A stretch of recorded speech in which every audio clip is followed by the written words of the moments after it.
What is going on, everybody? Good evening, good morning, good day, good everything for everyone. Hopefully, everyone's doing well.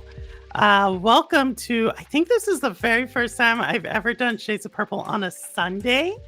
Um, so thank you all for being here. As the title can say, it's a celebration today for a couple of reasons. But I think some of y'all may have seen on Twitter. We have a special guest because it's one of their special days too. I blame this person for Stadia's closure. So let me get them on so we can definitely introduce them. So if y'all know anything, let's see who it is. They're here. Oh, there we are. Jeff. Hello, Jeff Janak. So Jeff, You're welcome. You're welcome. Yeah, no, we have this show today because of Jeff. If y'all don't remember, like 2 years ago, Jeff was the reason Stadia closed. He takes pride in it. It's gonna go on his tombstone. He's already trademarked the slogan, "I shut down Stadia." Yeah, because you just got to just put TM after it, and that just makes it legal, apparently. It is what it is. Yeah. You're welcome. So Jeff, You're welcome. besides shutting down Stadia, this is another special day for you, right? Is it? So next year, it's going to be on a Monday, and then the following year, so we're just going to keep having it whenever the 29th falls is when you have to do the show. I have to do it on that day? Tradition now. It's tradition. No. There's a song in Fiddler on the Roof called Tradition. And I made you go live on time. You I'm did, sitting y'all. behind the scenes going, we got to go. We got to go. Yeah. We got to go. We got to Jeff, go. literally, I normally, especially on Sundays, I go live around like 8:03, 8:04. Today, know. Jeff made me do it like at 7:59. We know. And hey, but look, we got some OG people in here from Stadia Days. Rouster, Granite, all the way from your country, Jeff. Got Granite in here. We got David Wilson. We got Ambi. We got Simpleton. What? We got Wit. We got Rebolica. So we got a lot of Canadians in the house today. Got some English people. We got Lens of Truth. Lens of Truth. I saw you got the new Zelda. I actually saw that short. So congrats on that. I have to watch you play it. So what is going on, everybody? Well, if you did not know, 2 years ago on this day, not only did Jeff celebrate a birthday, he celebrated his birthday, but this was the day that Google sent out the message that they were shutting down Stadia. The community that this channel was built from. So many people are out there. This is the day that happened. Unthinkable happened. What a great day. What a great day. What is going on? Extra Life Reviews. Yes, it's Jeff's birthday, and it's also the anniversary of Stadia shutting down.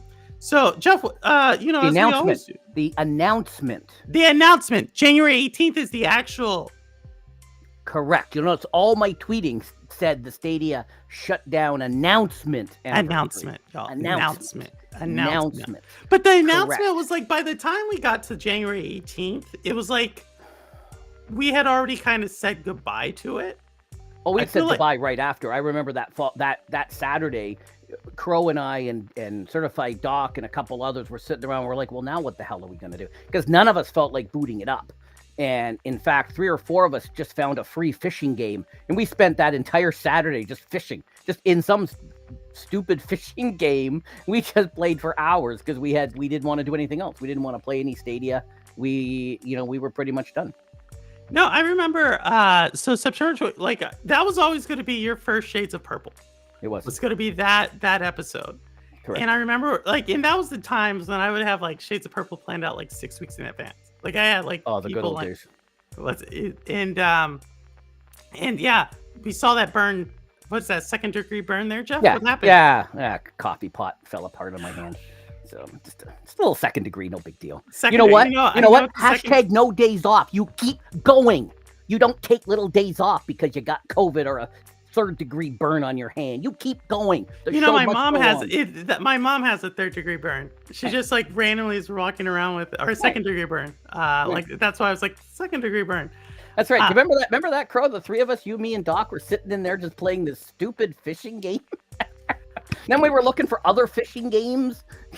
Yeah, it's the Stadia. So I remember. So I remember that time because I was planning a Mortal Kombat 25th anniversary. Oh, I forgot about that. The 30th, actually, the Mortal Kombat 30th anniversary Stadia tournament. Yep. And we had like we had people like volunteering. It was like all community led. Mm-hmm. And then they announced it, and like probably, I think it just took the wind out of everybody. Like everybody was just like, I don't want to go. I don't want to boot it up. And they were all super polite about it. Like, and I totally understood it. Like, because I was just like, well, I had texted you during the day and I said, well, I guess we need to change the show because. Yeah, you did. You did to your thing. And I was like, no, we're going to still go. And then by the time we got backstage, I was like, no. Like I was just I was just then processing it. Because like I was busy with work. And, but yeah, that was, that day it just is a weird day to me. Well, like, I was at my parents' because some of you may know they've moved into a retirement community. So we were actually at my parents' house, packing up the house. So that's how I was spending my birthday, was packing up and cleaning and doing a bunch of stuff. So I wasn't anywhere near my phone, and I didn't even know what had happened because I was doing other things. And then I ordered lunch, and we were sitting there having lunch, and I picked up my phone, and there was like 1,000 messages. My phone had just exploded. And I was like, what the hell's going on? And Crow was trying to get a hold of me, and other people were trying to get a hold of me because to see what was going on. And then I'm like having to go back to Twitter and find out what's going on. And then I think we had to jump. I think we had but this was before we were using Discord. So we had to make the little group chat in Stadia and figure out what was going on. And it was just, good times. It was a weird time. No, it was a weird, because I think what it was such a weird emotion, right? Because like, we had just got that morning because like Thursdays we would always like get like some like update about Stadia, and that morning they had just like stealth dropped. I guess Stadia stealth dropped the Hot Wheels game. Yeah, and so you had like Ryzak and a couple of other people like playing it, and so like I was going to work pretty excited. I was like, this is like a cool game. Obviously, they're dropping. And then literally, probably, I guess it was during Rock Show, which I wasn't watching at the time, but someone sent me a message like, hey, Stadia's shutting down. And I thought it was a joke. And then I go and look. Happy birthday to Rebelka. Her birthday was yesterday. Rebelka's birthday. Well, happy birthday, Rebelka. Rebelka will always be part of my Stadia journey. I always have to show it. She crocheted that Lamote up there. It will always be up there, Rebelka. Thank you so much. She did that one. So she'll always be part of it, and Lamote will always be part of it. So it was just a weird, it was just a weird day that I didn't quite grasp until the actual Shades of Purple episode. And I think at that very moment, I like started processing like so many ranges of emotions at the same time. It was such a weird time. Lo-fi, welcome. But yeah. It was an interesting time. It was a fun time. And I don't know, Jeff, we talk about this every time. Do you run a business? You've been around gaming a long time. Do you think they made the right decision? They made the right decision at the time because the world was different. We were just coming out of the pandemic. Everyone blames the tech. Everyone blames many things. But again, all the tech companies were laying off. It was just that time. So given the environment we lived in, they made the right decision at that time. If the economy if there hadn't been no pandemic, if there hadn't been a downturn in the economy, they probably would still be there today. But given the situation, and everybody cutting, because I remind people, they're like, oh, Stadia's tech and it died and this, and I mention all the layoffs of everybody else. They're like, oh yeah, that's true. So like Microsoft laid people off, huge tech sector layoffs, like it was everywhere. So it wasn't just them. And because they didn't know what the next year, they didn't know what 2023 was going to be like in 2024. So they had to, yeah. Now Crow says Stadia pandemic was the only reason he tried Stadia. So, it was good for them, but then it also. Yeah, mixed back right there. Yeah. And I think if Neil was in charge instead of Susan, I think it would be different, because there was no not a lot of adoption from the YouTube team because of the way Susan ran it. Whereas Neil has done more in the couple of years he's been there than Susan did in her. And again, I know she's passed away. Rest in peace, Susan. And, she did she was employee, 11? Susan Wojcicki, y'all. Former CEO of YouTube, if you did not know. And Neil Mohin, current CEO of YouTube, if you're just joining. Correct. And Susan's, it was their garage that Sergey and Larry started Google in. It was her garage. Yep. So she had she was that old school Google, whereas Neil, I think, came in and busted the place apart. And so I think if Neil had taken over, I think he would have done more with it. Well, Neil was old school YouTube. Only my opinion. I have no fact behind that. Well, Neil's old school YouTube, right? Neil was part of YouTube before Google bought YouTube. Yes. And so he understood. So I don't know. I think when I go back to it, and fun fact, y'all, Susan Wojcicki's sister is the CEO of 23andMe, a company that is going through their own internal strife now. An entire board. That's Larry's ex-wife? I don't know. Billionaires. Sergey's ex-wife. Which ex-wife is she? I have no idea. She's one of them. Crow, fact check me. She's one of their. She Larry's? I think she's Larry's ex-wife. Personal life of billionaires. I don't get into it too much. I think she's. It's just Crow's going to fact check us. Crow will fact check me. I think it's Larry's. It's one of the two. Yeah, I think for me, I think that's the time when I stopped really liking. For some reason, something in me when they shut down Stadia, it made me dislike Google. As strange as that sounds. A lot of people still do. I ask people all the time, "Hey, you guys doing the developer days? Because you guys were all into the developer days years ago." They're like, Google's dead to me. I'm like, okay. Yeah, I'm not going to say it's dead to me, but I think as a company, I just think they have some fancy window dressing. But they're just like any other company. I also think that they are a tech disruption away from being irrelevant. Hot take. No, I think they're a tech disruption away. And it's not even a heavy lift of a disruption. That was the other one. That's right. Larry's ex-wife is the lady who was running to be vice president with Kennedy. That's it. Thanks, Crow. I mix them up. Billionaires. I don't. They're interchangeable. I'm pretty sure they all sleep with each other. So I'm pretty sure that happens. Sure that actually happens. This is not Diddy, but anyways, that's another story for. I don't know. Too soon. When they get like too that, soon. Ray's in my ear telling me it's too soon. So there you go. But so I just feel like but when it comes to Stadia particularly, I just think at the time I felt like they had already moved away from it's what Stadia had become was literally GeForce Now, but you had a storefront essentially.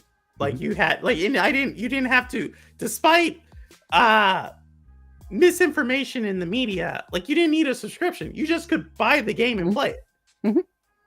You know what I mean? And I thought that's a model we still haven't seen since.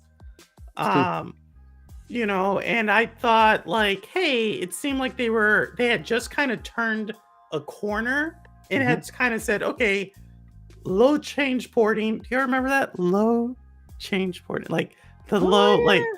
I've forgotten so much because we have conversations. They're like, do you remember that game on Stadia? That I'm like, no. They're like, did you play it on Stadia? It was on Stadia. It's 2 years and I'm old and got Alzheimer's and I just don't remember. Yeah, no, I still remember it. I still remember played Little Nightmares and Welcome Mhm. Fast, our back-to-back Fall Guys champion. Um, I still remember the games. I mean, I still keep in touch with some of those people on that team, like the person who was all about the curating the library. Um, I still talk to her. Well, I don't talk to her that often, but I still can get in touch with her if I need to. And I thought it was a good concept. Mhm.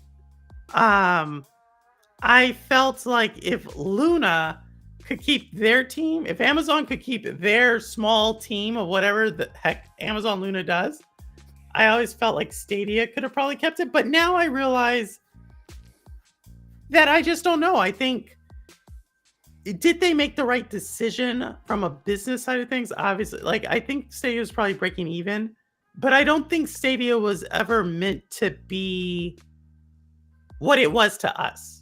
Mm. Like if we think about like corporate strategies, I think Google totally wanted to make their own games. Like if we go back to like 8 years ago when Stadia was just conceptualized, Mm. I think Google wanted to make their own games, put advertising in those games. Mm. Basically, what we do with surfing the internet is what they wanted to do with games. Like they could say, match up this user based upon what they're searching with this product, sell the product, and do. And I think when they realized that somewhere in that feedback loop was not possible, they said it wasn't worth it to them.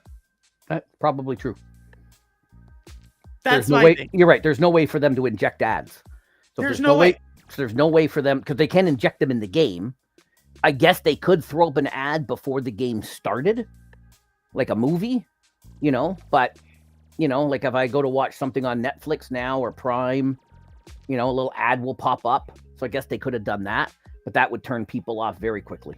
Yeah, no, I think they found out like either they couldn't. Like, because they were trying to make games. So we're talking like infusing the ad actually into the game.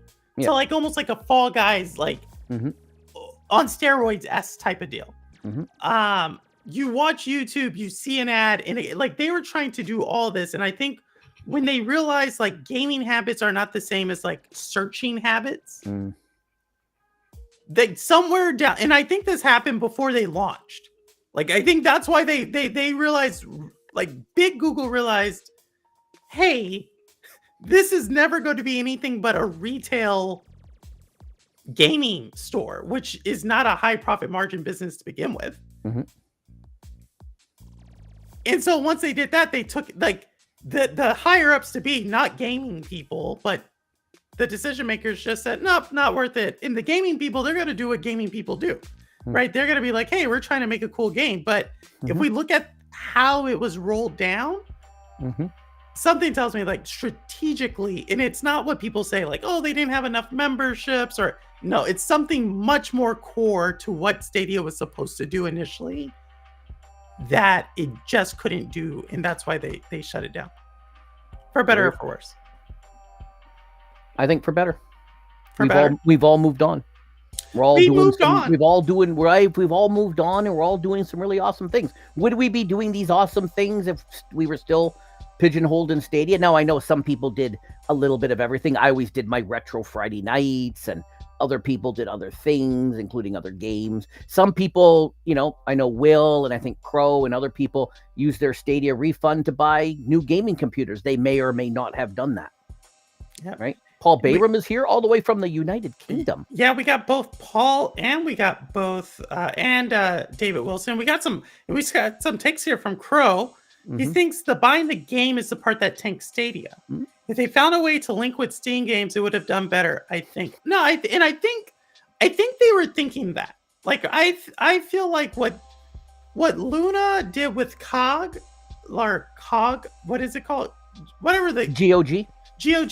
Yeah. GOG. I believe Stadia was probably the first person that they went. Now that's not Steam, obviously, but I believe that's where they were starting to lean towards when we started talking about Lord Change porting. We start thinking about what Korean Yap was talking about, like companies with thousands of like when you start talking about that, you're talking about stores. So I think that's where they were going. But again, that's not that's not a Google business. Like Yeah. a Google business is literally link content creator, product, or whatever with customer, and we charge to make that connection. And to be able to mine the data and sell the Exactly. sell the data, and yes, they could sell what games we're playing, maybe, but is there a big market for that? Whereas, what am I searching? And we have a conversation in the house, and 10 minutes later there's an ad on my there's an ad I'm getting served up for whatever it is I was talking to. Yeah. So, no, and then and in terms of Luna, Amazon, they're okay with losing boatloads of money. You see, it makes sense with Luna, because what does Amazon do? Amazon's a storefront. Mm-hmm. So it's just another product for them to sell. Mm-hmm. It's they have channels. They have it built into their business model to do it. We have another take from Simpleton here. Twitch is still losing money. Oh, Twitch is in some trouble. Twitch is in some trouble. Yeah, well, they're changing that. So yeah, because they're moving to the new AV1 codecs, so they don't have to pay the licensing fees of the old one. That should help them a lot. That's why they're moving to the new enhanced broadcasting with the AV1. Blah blah blah. I'm not going to get into it, but they're because right now that. So yeah. Anyways, what did Simpleton say? Where are we? Simpleton said Google was never serious about video games. Mm-hmm. They thought it'd be easy peasy. Mm-hmm. But then consoles got pretty petty and were paying the big games to stay off the platform, and they didn't have the heart for it. Mm-hmm. Potentially. That's potentially. Mm-hmm. I always continue to say, I mean, we know this for a fact that for better or for worse, we heard it coming from several different of the big gaming companies that the threat was Google and Amazon. That was the threat. So, they're going to defend their turf, just like Google and Apple are defending their mobile turf right now. As Tim Sweeney is finding out, you may have won a court battle, my friend, but you did not win the war. More on antitrust Google 101 later. With what now? What did Purple say? What did I say with? I don't know. What? That was a few minutes ago. I forgot what you said. And then Rebolica, I remember Rebolica. I first met Rebolica. She came on stream. Actually, I was in her chat during Stadia days. Oh, okay. But then she came on and she played The Sims. She's a Sims trader. And but she was, I believe it was City Skylines. What were you playing, Rebolica? It wasn't Sims you were playing. I forgot what I would watch her play. But she was here. I've been playing Luna because it's I think that is super cool with what Ubisoft is doing with Luna. I am curious. I think Ubisoft they're in a little bit of, all the gaming companies right now are in a little bit of a pinch, and I have some hot takes on why I think that is. I think, and we'll talk about that here in a second. You gotta stay tuned for that later. Stay tuned for that later. We're gonna be giving a hot take later on about a lot of gaming companies, because let's just say meritocracy doesn't always breed the best results. Interesting with Luna, they are using other people's storefronts. Yeah, but that's what they do on Amazon Prime, right? Like you have like the Stars channel, or you have the HBO channel. Like I think they have done that. Now with them giving away free games via Epic, I don't know. I just know I picked up I keep picking up free games from watching Twitch. I don't quite know like what they have going on or how that's feasible to free them. Games from watching Twitch, or just your Amazon Prime? You get. I don't know. I always see when I go on Twitch. Yeah, it's Amazon Prime. Amazon Gaming. Yeah. Well, they're not only just Amazon Gaming, but yes, Amazon Gaming gives you a lot of free stuff. Plus, they've also got Twitch drops tends to be stuff within a game. Yeah, so I get my X-Defiant drops when I watch people on Twitch. Correct. Yeah. So I do know that, but yeah, I don't understand how all that's linked or like what that is. But I do know I picked up like decent games. I forget what the last one I picked up was, but I was like, oh, that's actually a pretty solid game that they just gave out for free. And Epic has free games every week. Epic does have free games, which did you hear the news That's also part of it. Ubisoft is no longer having their exclusivity with Epic. They're about to be on Steam. So I think a lot of people have tried this Epic route and they've found out you got to go where the gamers are. And the gamers are not at Epic. Unless you're Fortnite. Then the gamers are there. Yeah. But Fortnite is everywhere, mobile. Hey, SPG is here. Another OG Stadia. The original Stadia Pro Gaming. Stadia Pro Gaming. Now it's just simply Pond Gaming. It is. Yeah, so Ubisoft. So here's my hot take on this, Jeff. You've been around gaming for a long time. I feel like a lot of these gaming companies, like the big ones right now, they were just first to market, and they rode the wave of like the gaming industry growing. And so so that they rode that wave. But they didn't necessarily ride the wave because they were the most creative. Like at one time they were. And now they're struggling because they've like rested on the fact that they didn't really change anything over like the last 10 to 15 years. And they're trying to now like, well, the formula's not working. Well, yeah, the industry's not growing as much. And you're trying to sell the same thing but reskin to the same people. And I think Ubisoft is a great example of this, right? Like they have had some really cool new stuff, like new stories. So I was just beat Prince of Persia DLC today, and I was in the middle of Valiant Hearts' sequel, Journey Home today. Cool. Those are story games, shorter. But if I go play Far Cry, there's nothing really different in any of the Far Cries. Like, right? Like it's the same formula. Assassin's Creed, somewhat same formula. I still get tired just thinking of Valhalla. Just makes me tired thinking of it. And so like right now, Ubisoft's in a little like their biggest games have performed poorly. And that's why they had to delay the new one. They're trying to delay. We'll see what this gamble happens, right?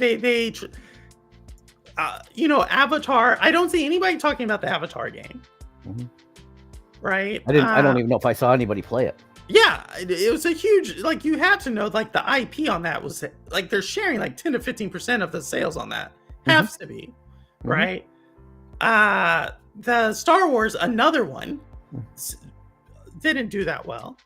If we go back to remember, Stadia gave us a free controller at Far Cry 6. Right? Like no one really. Only person I've seen play Far Cry 6 is Lo-Fi. Not in Canada. What?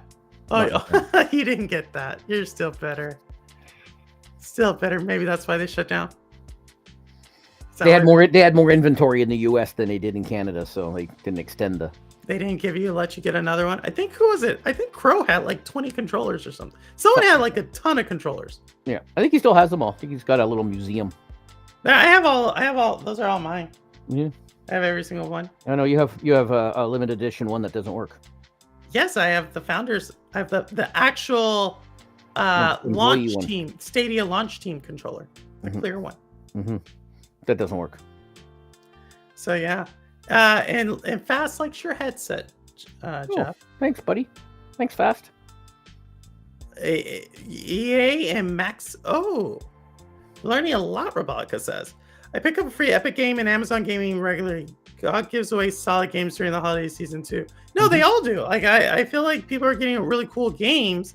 But I feel like a lot of game companies right now are like the EAs, the Ubis. Don't get me wrong. I think Take-Two is also in this boat. Like if what's the game from Rockstar coming out? GTA 6. GTA 6. that little tiny one. Little like if that one, I mean, a lot is banking on that game, right? And like the sales are going to be through the roof. They're going to be through, and let's hope that it has the same longevity as GTA 5, because that's what the investors are expecting. Like right now, if we look at Zynga. So if y'all did not remember, Take-Two Interactive, the people who make 2K as well as Rockstar Games, the publisher for those, also bought Zynga around the same time Bungie was bought by Sony. Around the same time the ABK announcement from Microsoft was announced, and Take-Two bought Zynga for $10 billion. That has not paid off. So, like, I think a lot of what's riding on a lot of these companies are hoping the old formula works in this new world of gaming. It's going to be interesting to see about GTA 6 because it's going to be only at console at launch, and it's only going to be story. Right now, everybody's playing online, GTA 5 online. So, yes, and we know there's hackers, and we know there's nonsense and everything else. So it'll be interesting to see how it does. And Crow says he loved Far Cry 6. I actually played Far Cry 6. I played Far Cry 5 New Dawn because it was like $2.99 on Stadia. And then I did play Far Cry 6. But I've never gotten to the third island or the third territory. I'm still working my way through the islands. I may go back to it. Sims Teams announced a few weeks ago that instead of creating The Sims 5, they're going to continue making content for Sims 4 and make a couple of new mobile games. So what do you think about that, Rabolica? Is that what you want? Do you want a Sims 5 or do you like Sims 4? It's an interesting thing. I still use my Stadia controller, Simpleton. I've got the Bluetooth, works great. I use it. I use it all the time. What is that? The Stadia controller. I don't use them. I either use actually I've been getting comfortable with the PlayStation controller recently. And then did you see Phil trying to use the I did. The PlayStation. You're like, buttons are all wrong. Where's the A button? Buttons I did. So if y'all did not know, what are the 4 buttons on the controller? I have no idea. You're looking at it. It's right in your hand. There's a circle. There's an X. There's a wrong. There's a circle. There's a cross. Right. Correct. There's a circle. There's a cross. It's a cross.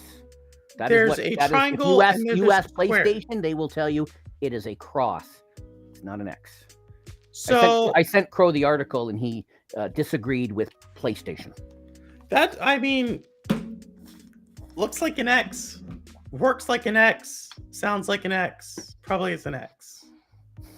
I know, that's how I look at it.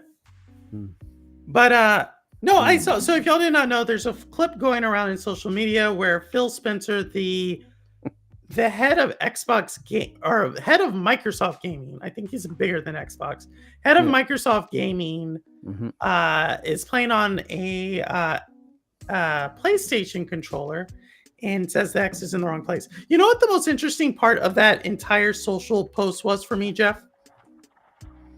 No. And we may pull it up here in a second. All the most important, the most interesting thing is who is in the background just standing there with a controller in their hand, looking bored to death. Oh, I didn't study the clip that hard. I actually didn't even look at the clip. It just kind of scrolled by my feed, and I went, ha, and I moved on. So I didn't actually notice who. This was at TGS, I think, right? Yep. Okay. I didn't really. Let's see if I can pull it up. If I know we were going to talk about it, I would have probably had it already. The action button is always in the same spot. I don't pay attention to the letters. There you go. Yeah, well, I had to pay attention to the letter because in the new Valiant Hearts that I was playing today, you have to do this exercise where it says press X, press triangle, and I had no idea what was what. So I nearly lost the challenge. Right. But if you go check it out, I think they took it down. Well, did they? It looks like they took it down. But there's one Sarah Bond, the head of Xbox Gaming, is right behind him. Oh yeah. Okay. Yeah. I just saw the clip and I went, and I moved on. I didn't really. I think it was a video. I don't even think I clicked on the video. I just saw the tweet and I moved on. So. No, I looked at Sarah Bond because I have a. So thinking about this, Jeff, this is what I know we're talking about. She's a pseudo mentor to you. Sarah? Nah, maybe pseudo mentor to my mentors. Maybe she's a little bit more senior than me. Okay. I'm a little lowly person. Okay. For now. But we do share a lot of connections. No. So here's my thing, Jeff. This is why I bring up Sarah Bond. Okay.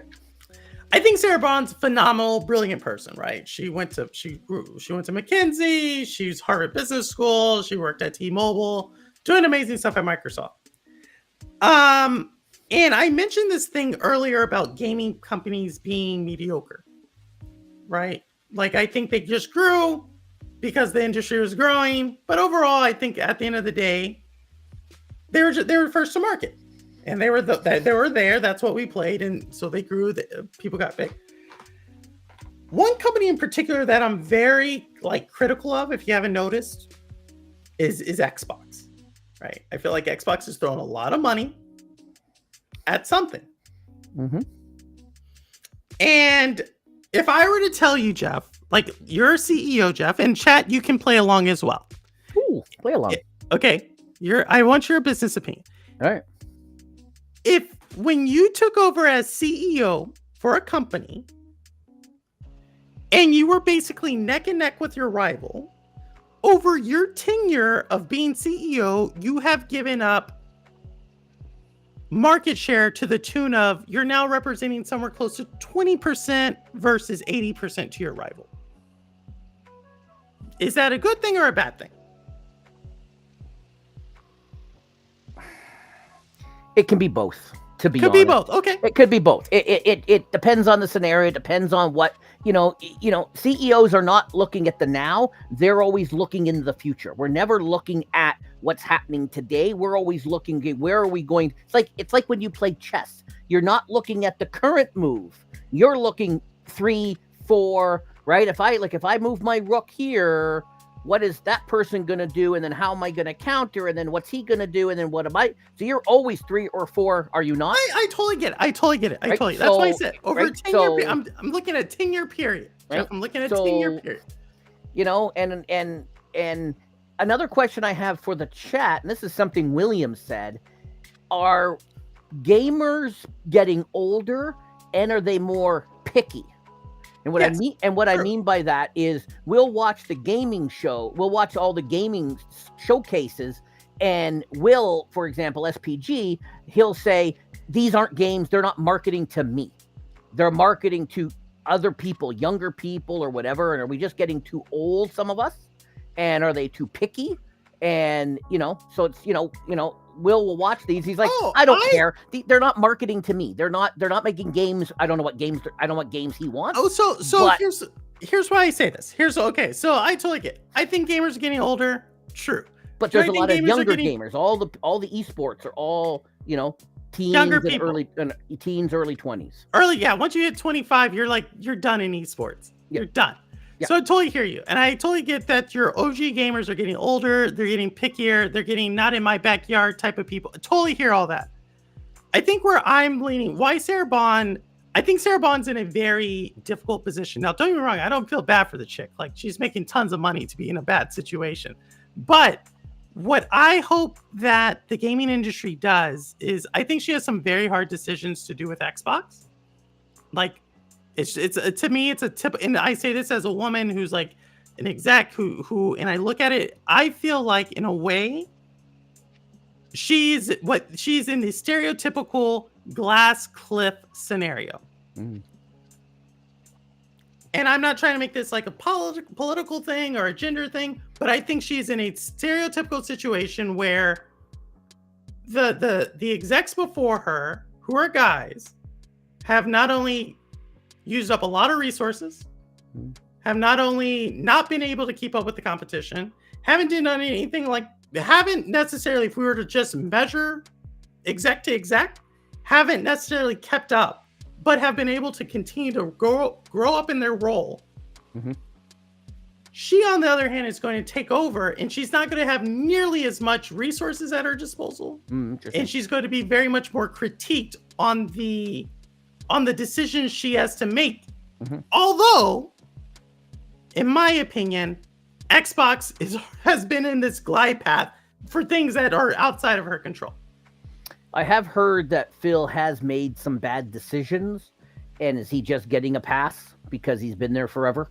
Maybe. And maybe he, resembles something formerly known as a male. Can't say that anymore. So, something formerly known as a male. I don't even know that. I think he said he's passed up on some amazing. I'm not saying you couldn't have. It's easy to armchair quarterback. I'm just looking at it. I think why I brought up Sarah Bond is because she is now, y'all, if you did not know, the president of Xbox. So that means she is the P&L leader for an Xbox. She is profit and loss. Profit loss. She is responsible for that. And everything else that goes into that, like the product launch, the market share, cost structure, marketing. That is her. Like, she has to glide that thing to profitability. And somehow control Phil. Yeah, she has a boss that he didn't have. Yeah. And so I kind of like, when I look at the scenario right now over there, just given everything that we've talked, and it's not just Xbox, it's Ubisoft, it's EA, like I said, Tech2, even Nintendo, right? Now, Nintendo has a lot of cash, don't get me wrong, but even they are feeling the pinch of gaming to a certain degree. PlayStation's feeling the pinch of gaming. Epic, obviously, they've waged this huge multi-billion-dollar campaign against Apple and Google. Is in, like, every company right now is feeling the pinch somewhere. Annapurna Games, not that they're a big name, but they do have the daughter of the number 5 richest person in the world. A lot of people don't know that about Annapurna. If you've heard of Larry Ellison, the head of Oracle, his daughter runs Annapurna Games, if you did not know that. Even they are in a little bit of a pickle. Everybody is. Everybody is. Everybody is. And so what I look at is, like, obviously Sarah Bond, I think the world of her. I think she's super, super, like, well-intentioned, definitely qualified. But I wonder how long it's going to be until she starts, when she's going to start getting the hate disproportionately targeting her. That's my thing. We got Geek the Sneak, another former Stadian. It's true. And let's see.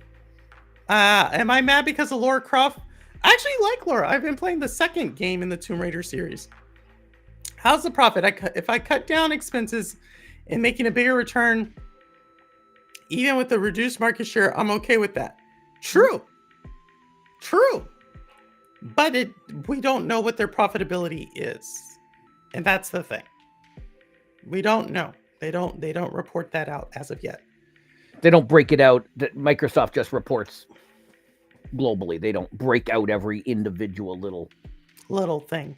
Every little thing. But I think they're too big. I don't think they could. You don't think they could? That'd be extra work. They'll do it when the market starts demanding it.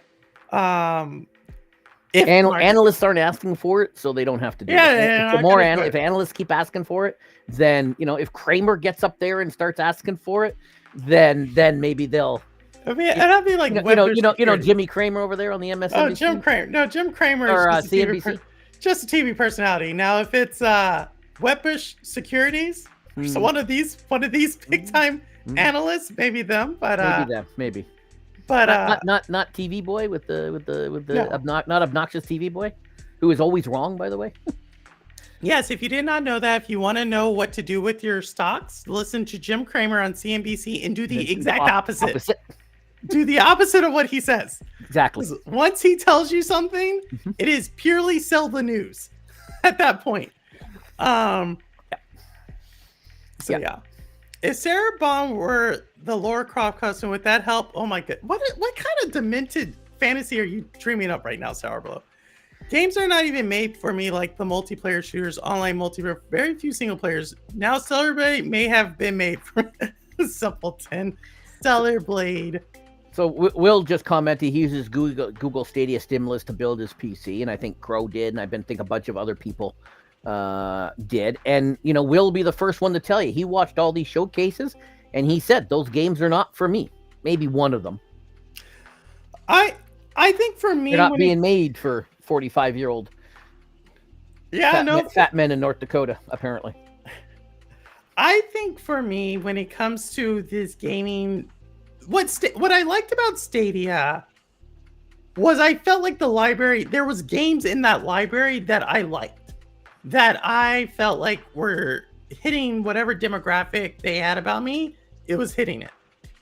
And now I kind of have to look for it. What, if anything, Stadia has introduced me to certain developers and studios that now I'm like, oh yeah, like I liked those games, so let me follow that studio.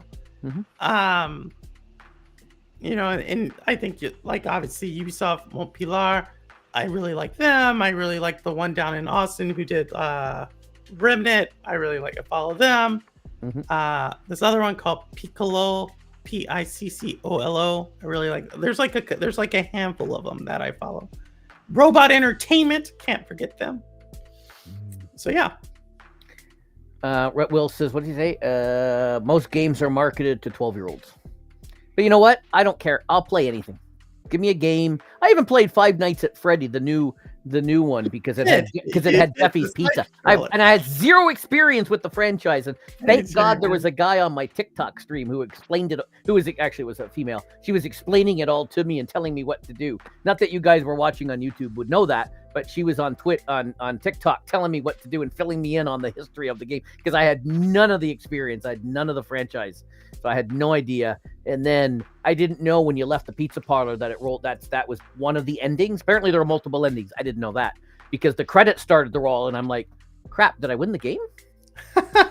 You got the bad ending. I'm like, crap, did I win there? Then she's like, no, there's multiple endings. I'm like, oh, well, okay then. No, I think Stadia... Half hour into the stream, I'm like, all right, we're done. Purple Chariot Man Gaming is here. Chariot Man. Speaking of a former Stadian who has gone on to big and huge things. But the handhelds. The handhelds. Well, but to be very fair to Chariot Man, he started as a Switch channel, became a Stadia channel, and then went back to handhelds, and has found a tremendous success. I think he just did regular stuff. I think between the handhelds and Stadia. I think until sort of handhelds got little. Yeah, I think he can correct us if I'm wrong, but that's what I think there was a little bit of buffer in there. Singleton says his brain stopped maturing at 12. That makes sense. That does make sense for Simpleton. I'm still curious about Monster Hunter. It was supposed to be coming to Stadia. There's a lot of games coming to Stadia.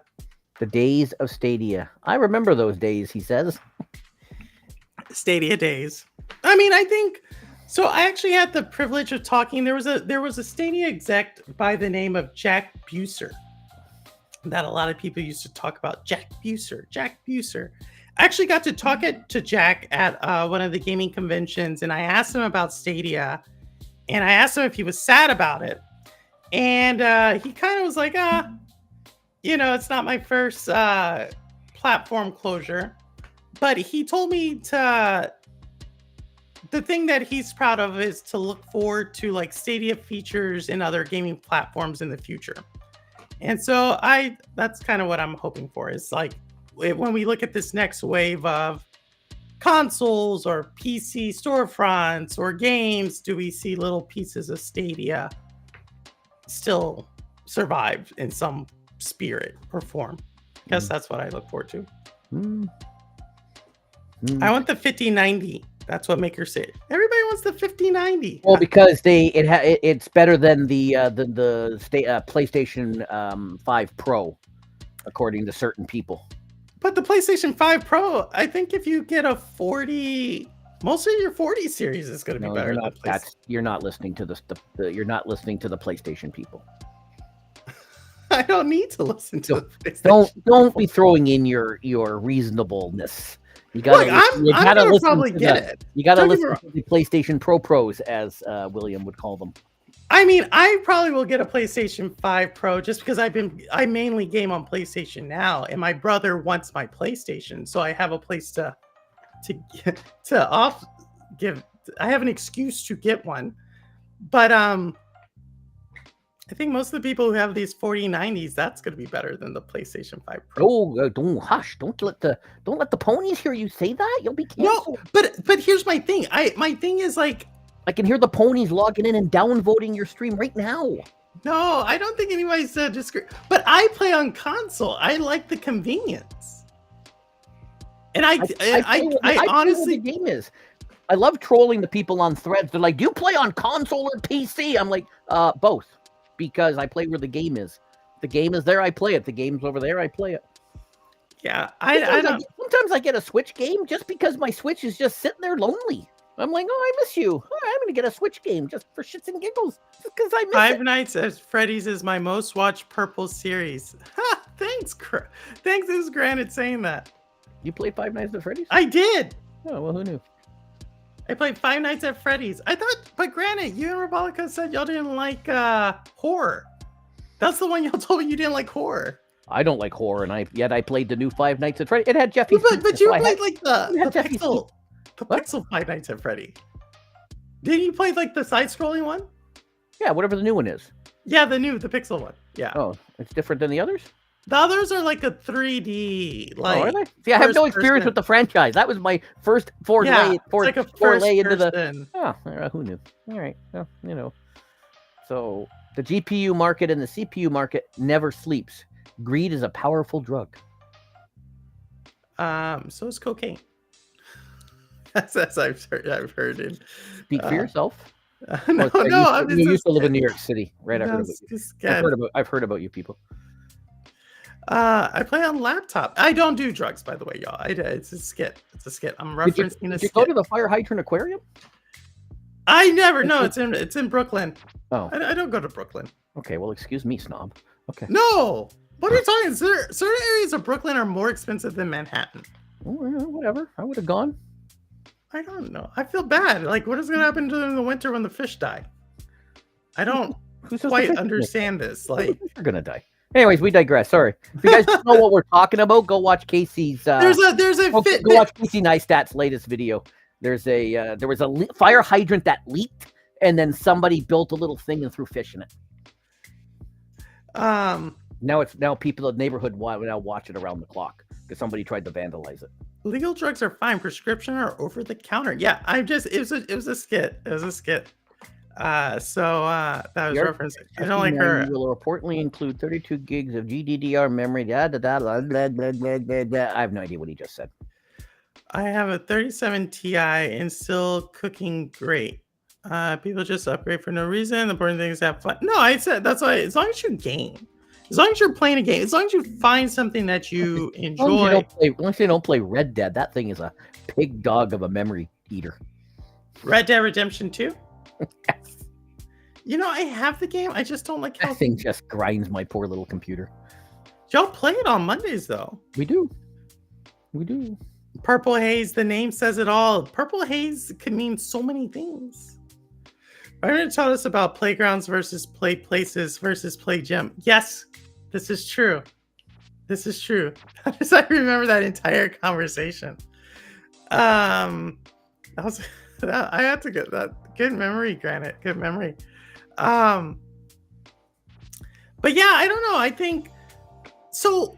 Here's one thing I was thinking about. Like, when I talk to a lot of people who play on PC, Jeff, and this is when I asked you, like, did they make the right decision? Mm-hmm. A lot of people talk about how cloud computing is the future. And I think for some people, it's the present, right? And then for some people, it will be their future. Mm-hmm.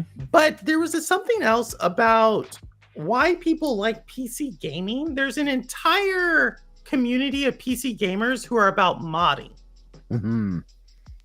True. You can't mod with a cloud game. Or console. So I'm kind of like, and supposedly this is a big population within the PC community. Mm-hmm. So if cloud gaming, if the promise of cloud gaming was like you wouldn't need to buy hardware, but the people who want to buy the hardware want to mod, mm-hmm. I wonder if that ever played into it, right? People are like, oh, cloud's going to take over, but not if there's these people who like to mod. And people who play mods.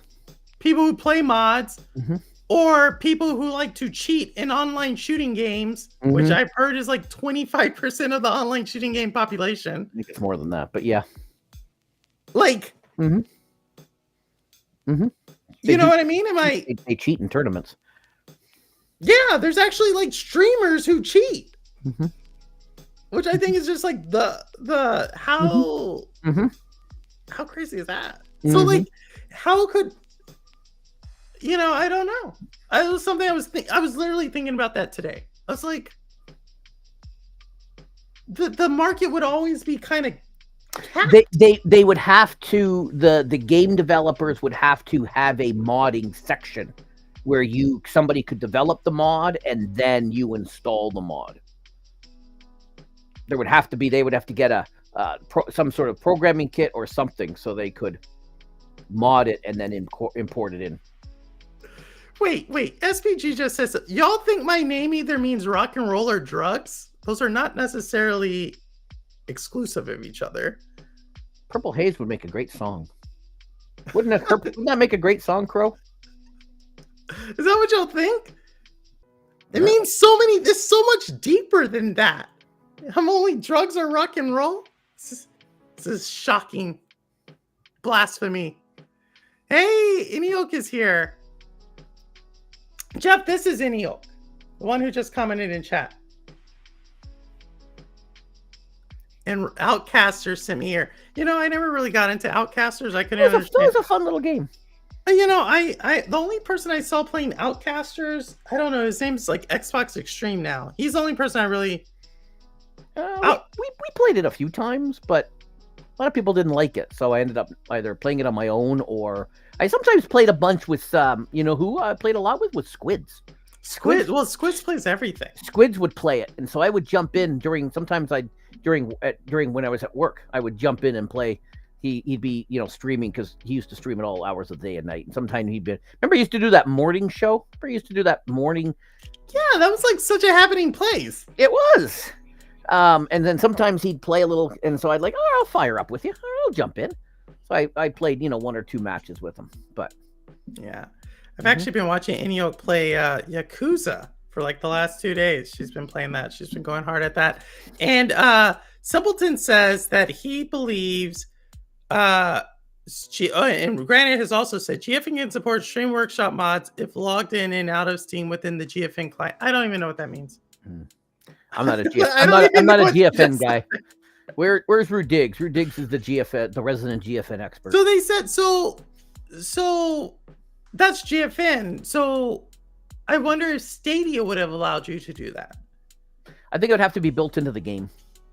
Right, which then like takes away the fun, if I understand the modding community right. Well, they can still mod it and then just put it in the game. I was playing Crow. I think Crow and I were playing a game and it said, you could click on mods and you could find mods and add them in and do something. So without having to go out to the internet. So we're saying that we're saying that cloud gaming supports mods. So now the modders don't have a disagreement. But it doesn't fix the people who are cheating in games. Doesn't help them. Team Luna, Ron Slusher says. Yeah, Team Luna. I thought he was YouTube Playables, Ron Slusher. What happened to YouTube Playables? What happened to where's Ron? I thought he was all about the YouTube Playables. No? Is that Speaking of YouTube Playables, you know what a company that I had high hopes for in gaming and I haven't heard anything from them since? Oh, those people, the game's coming out in 2099?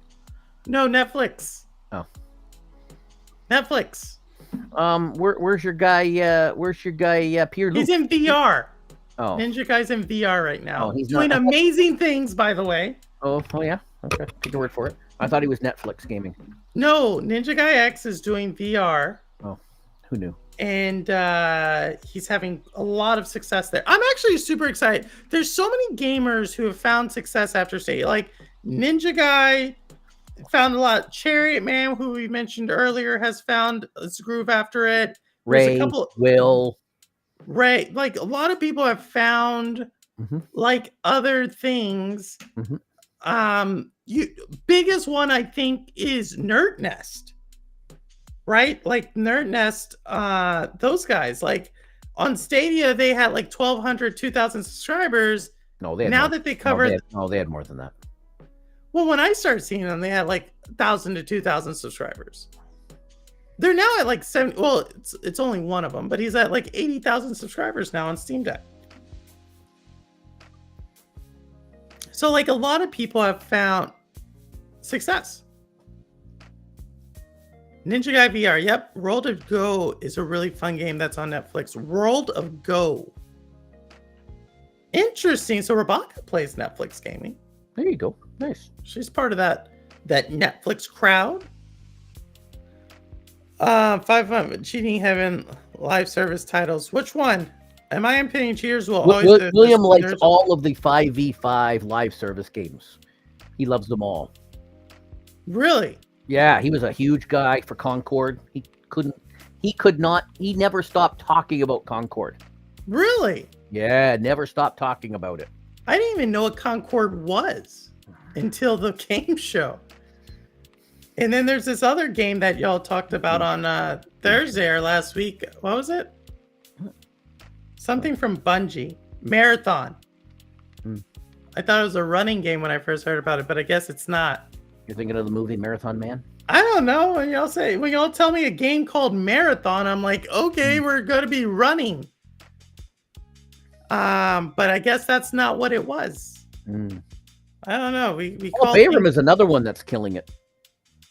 Paul? Yeah, he's killing it. You should see his videos. If you don't follow Paul, I do follow Paul, but Paul's usually not around when he's in a different. He does more videos on his little thingamabob. Paul Doragon is another person who's trying to kill it as well. I think it's Go, like Google. Oh, like Goo? World of Goo, like Google. I said go like I held the O. You moved little goo balls. Okay. Maybe. If there's a story. There's some. Is there too many games coming out? Because every time I look, there's like, every time I open my email, there's somebody else saying, "Hey, talk to us about promoting our game," and there's just so many of them. I just can't keep up with them. Well, I mean, Steam releases. Hold me to this, y'all. I believe Steam released 9,000 titles last year.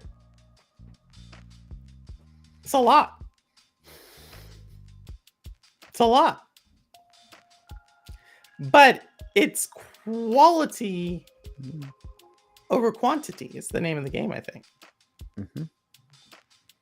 And I think that's one thing we talked about a lot about like how, like, what did Google shut it down? We talked about some of the competition.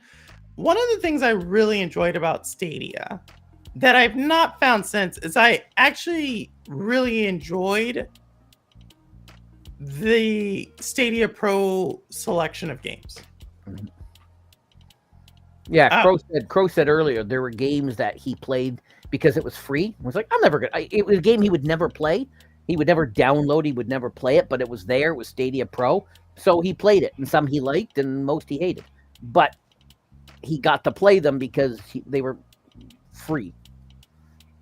Yeah, I mean, we paid the subscription, but I just thought like there was a really thoughtful process it wasn't just like we're throwing games now. Granted, it was always like 4 to 6 games every month, but over a year that ended up being like 50 to 60 games. Odds are 5 of them were going to be games you liked, and then there's obviously maybe 1 or 2 big games throughout the, like, if you're playing 6 to 7 games in a year, that's like above average.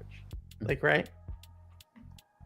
So that's what I like. But again, because of the studios, I now follow certain studios and I'm very keen on what those studios are doing. Sounds a lot like Game Pass. I feel like Game Pass just throws a lot on there, though.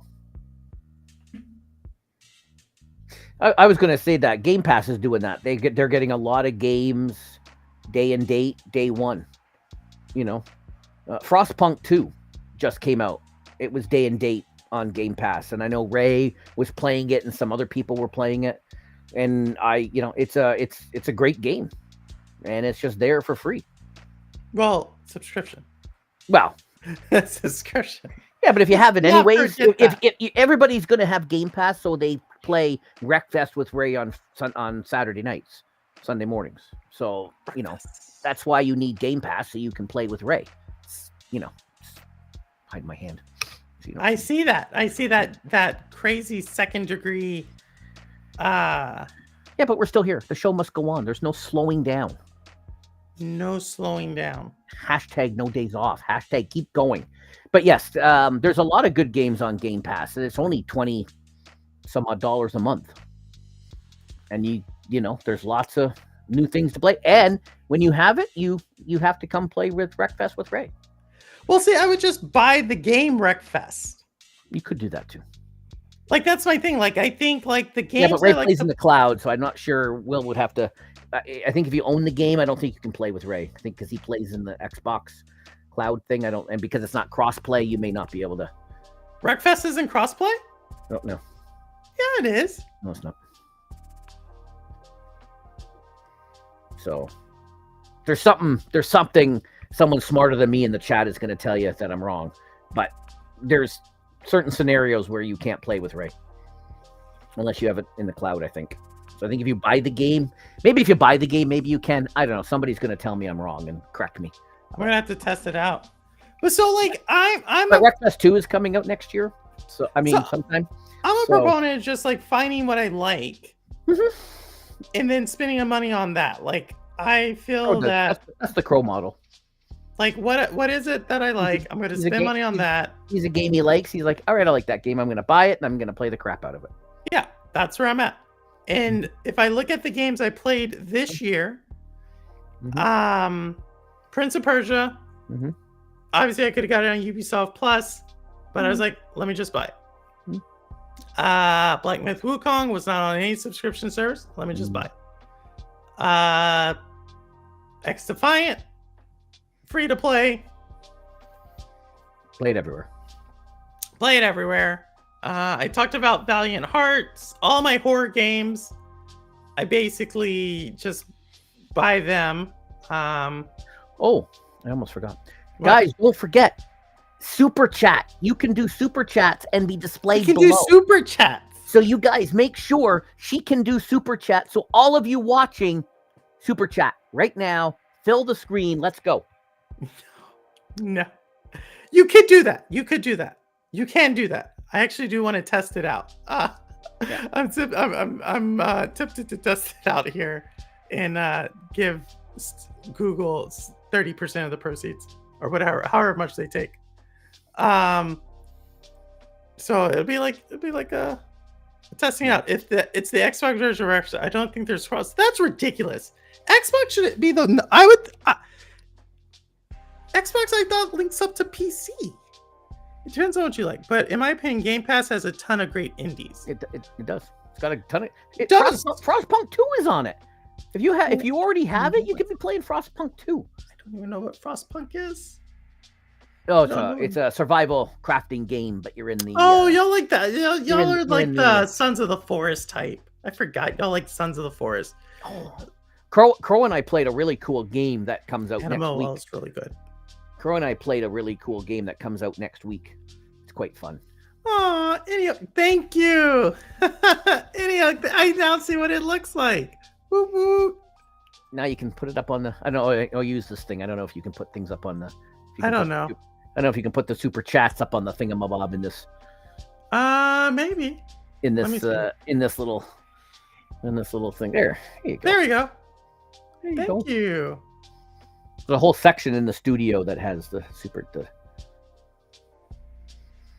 You did it perfect. It's perfect. Gold star. The first one. The inaugural super chat. First one. The first of and many. y'all can go super chat in Yoke. She actually has memberships. For some reason, they don't give me that, which is cool. I'm okay with it. But Keep thank you, fighting. Anio. That is the number one. I think I was supposed to say more, but that's the first one. Oh, don't worry. I got you. I saw you. But yeah, I think messages are optional in the super chats. so.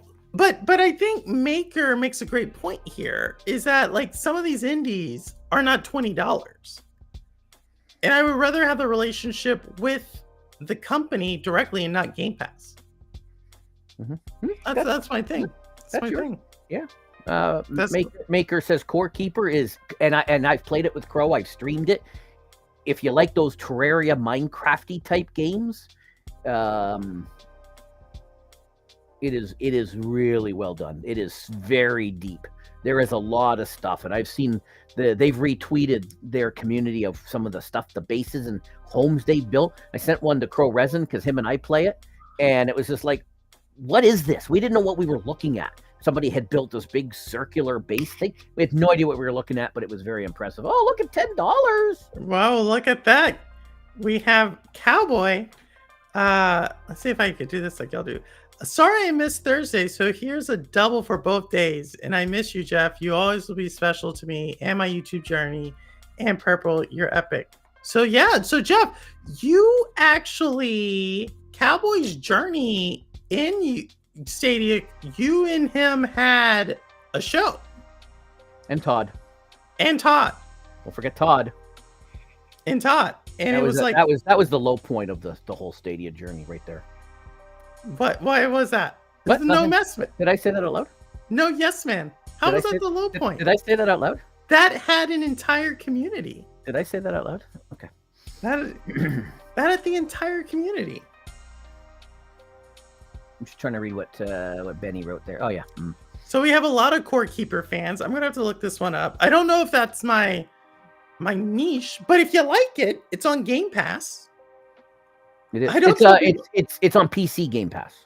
So why is it not on regular Game Pass? Or is it not like a controller type game? I don't know. It's not a controller type of game? It's on PC Game Pass, so I had to install it on PC Game Pass. Just like Diablo. That Diablo is on there too. I've played Diablo with Crow and Rouster and Bruce. Diablo or Diablo?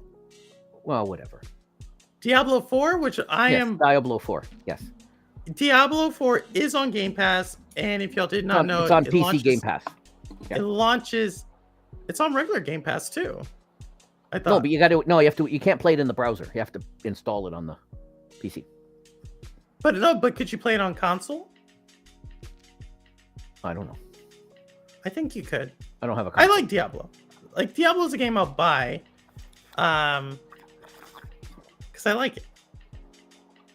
I'm going to buy Sea of Stars, and I've previously bought stuff like Ori. Ori's amazing.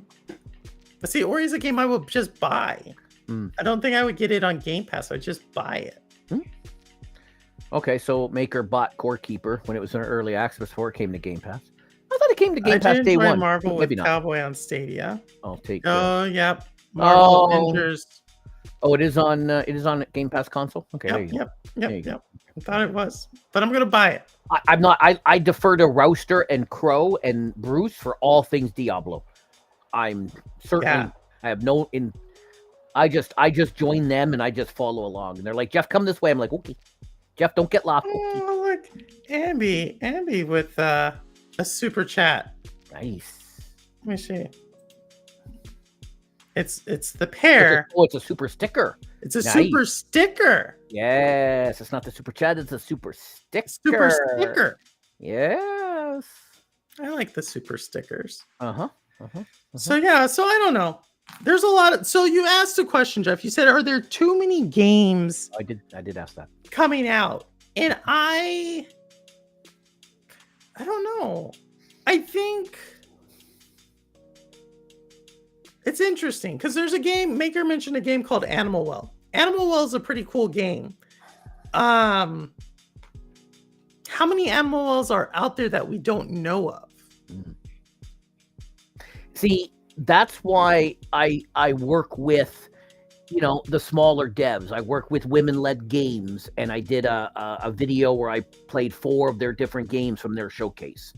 I play a lot with the smaller ones to give them exposure, because I'll say to people, "Oh, have you heard of this game?" They're like, "No." And I'm like, "Have you heard of this game?" They're like, "No." And they're like, "Oh," and they're always, and it's funny, if you ever watch me on TikTok, people join my TikTok because I got regular TikTok viewers, and they're like, "What game are you playing today?" Because every time I go on, I'm playing, because sometimes I stream there and I don't stream on YouTube. And they're like, "What game are you playing now?" Like, there's a new Lord of the Rings game that came out in August. I'm going to play at some point. I just haven't gotten to it yet. Another Lord of the Rings game? Now, see, that's a game Lord of the Rings is somewhere I want to go. Return to Mora? Somebody correct me. Return to Mora? Is that what it's called? I should know this. Cocoon. Cocoon is a great game. But again, I knew about Cocoon because of Annapurna Games. And I played it on Switch. For some reason, I like playing the indie games on Switch. Another cool indie I played on Game Pass was Chants of Sinar. It's about interpreting language to solve puzzles. That sounds cool. That sounds cool. Return. What did I say, Crow? Return to Moria. Oh, what did I say? You didn't say Moria. You didn't say Moria. People also say I say Mario wrong. So Mario? Mario? There's an E in that? Mario. I don't know. Mario.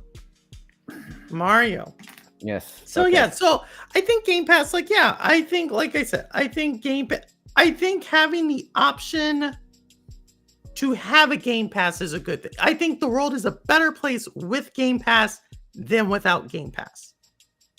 I'll say it like that. Try other ways. No, Maker, I believe you. You play a lot of games. I think for me, it's like I just have like a certain, and maybe that's the thing, but I'll still look at Game Pass. What did I play? I bought Game Pass for Sanchez wanted me to play Hot Wheels. What was it? It was Hot Wheels. It was Hot Wheels. Yeah. And so that was a game that I wouldn't have been able, that I was able to just get Game Pass subscription for like a month and play with the community. So like I said, I think it has its place. For sure. So we'll see. I'm trying to find something. So I'm drawing a blank. Oh yeah. So I want you guys to remember there's a new game. It's on Kickstarter right now. It is going to be huge. It is going to be huge. Huge. Everybody's going to be talking about it. Everybody's going to be playing it. It is going to be huge. It's going to be bigger than your Calls of Duty. You know what? It's going to be bigger than the Fortnite. It's called, what's it called? Escape Factory.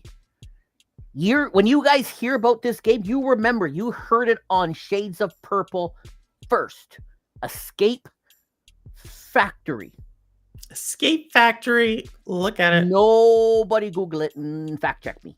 Nobody Google and fact check it. Just trust me. Escape Factory is going to be huge. It's in Kickstarter right now. They're doing a Kickstarter right now.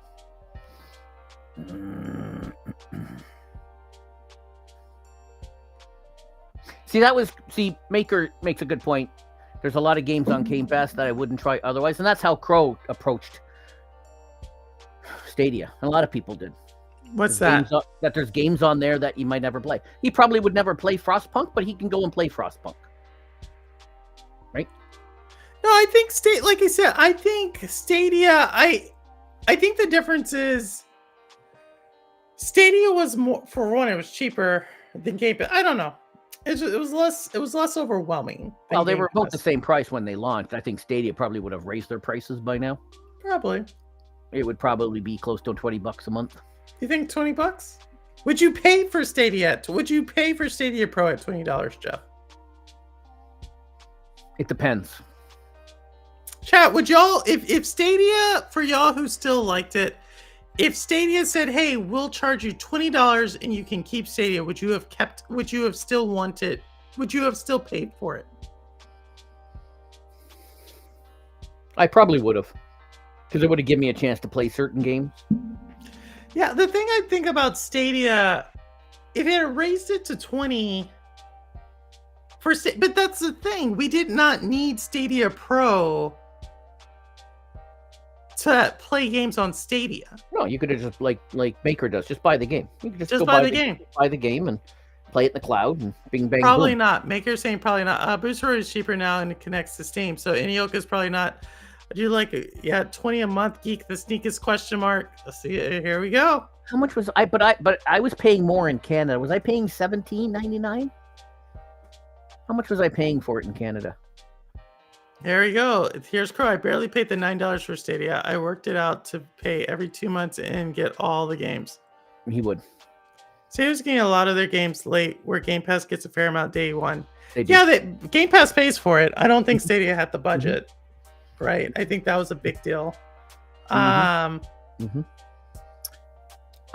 was I gonna say? Yeah, Game Pass, like again, Frostpunk, day one. There was what is this Frostpunk you keep speaking of? It's a crafting survival game when you're out in the ice. So you're not just on a beach with water and stuff like other games. You're up in the you're in the tundra, if you will. It looks like a train. Is that a train? So Frostpunk. I'm glad to be back where I belong. Nintendo and now handheld PC gaming. Yeah, would I have made the switch to PC gaming? Would I be working with the devs and the PR companies and the stuff that I'm doing now if I had stayed with Stadia? Would I be doing both? I always did the retro Friday night, so I was always, when people say you're Stadia only, I'm like, yeah, but I play retro games, so I'm not really. See, the only thing I would have, we jumped in just through a price up there at $20. What I would have been curious about is where would Stadia be today if it was still there? Like, right? Because they were changing a lot. We had heard a lot. We had, there were certain games that were coming to market that we know that they were going to get. They probably eventually would have figured out a way to get Fortnite. Fortnite would have probably been there. Given the APK deal, would we have had, the ability to just buy Diablo, play it multiplayer online? Like, I think that's where I kind of think through is like, to me, the value proposition for Stadia wasn't necessarily like Stadia Pro is cool. Like, if you wanted to have a collection of games, what we paid $20, because that's what the $20 in this theory would have given you the 4K upscale 4K, and would have gave you access to the Stadia Pro library. In this scenario, again, this is 100% price raise in 2 years, so I don't know if they would have been $20. However, what I think is really cool with Stadia. Now, I said 20 because I think I was already paying 16 or what was I paying in Canada? I was paying more in Canada. So you're saying, So I was saying 20 for me. It might have been only 15 for you, maybe, or 14. So don't go to 20 because that's a huge increase for you guys. But regardless, my value proposition on Stadia is something that I think Luna can do, but I don't know any other game. Maybe if I thought hard, I could think of it. I could buy, let's use Diablo, for example. I want to play with Crow and Rouster. I buy Diablo at $70, $60. I don't know how much it is. I buy it at that. Yep. It's a cross-play game. And I can play it, and it's not, and I don't have to pay for multiplayer. Now I could do that with PC as well. But I did it with PC Game Pass.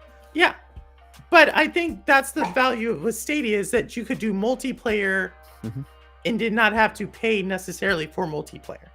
I thought that was something that was cool. Obviously, if you PC game, you can do the same thing. But I thought that was a cool thing with Stadia. But where would we be? Hi, doggy. Yeah, you heard him. That was him. Hi, doggy. That's him. He wants to come up. He needs a treat. He wants to come up. He wants to come up. He wants to come up. He wants a treat. He wants to come up. You know what you need is a second camera and have doggy cam. So when doggy's asleep there, you have doggy cam. Doggy cam. Look at that. That's what you need. He's a little shy now. You're making all that noise, and now look. Wow, Cousin Hayes coming in hot. Oh, wow. Cousin Hayes. I gotta figure out which cousin this is. Cousin Hayes. Well, I gotta show Cousin that. Hayes is eyeing for a good Christmas present, apparently, from I gotta figure out. There's a couple of them that come around the channel. There's a couple of them. From your side of the family. Cousin Hayes is looking for a really good Christmas gift, or holiday gift, or Hanukkah gift, or whatever you celebrate. He's giving me the look.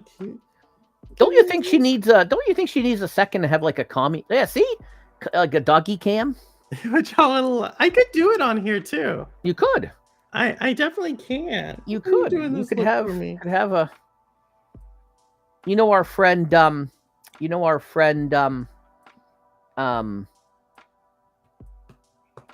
am I drawing a blank? She did Retro Rewind with Will Ray and I. Yeah, purple. Miss Tracy. Miss Tracy. Drawing a blank. She has a little doggy cam. So on her stream, when the doggy is asleep, she has a little doggy cam. So you can have a little doggy cam. I'll try it. He moves around too much. I don't know. He wanted to be Remy cam. Yeah, it would be a Remy. He wanted to be Remy wants to be on camera. So if you have a little cam, does he have like a little bed beside you that he sleeps in? He has many beds throughout the house. That wasn't my question. My question was, does he have a little bed beside you that he sleeps in? So you could hook up a little camera and you could have it pointed down at her. Our very popular streamers I watch, are they? The thing is, he doesn't always sleep there. Like right now, he's tired now. That's why he's kind of wanting to be all sentimental. And that's fine. It's not a 24-hour Remy cam. It's just if he happens to be there asleep, then you put on the Remy cam. If he's out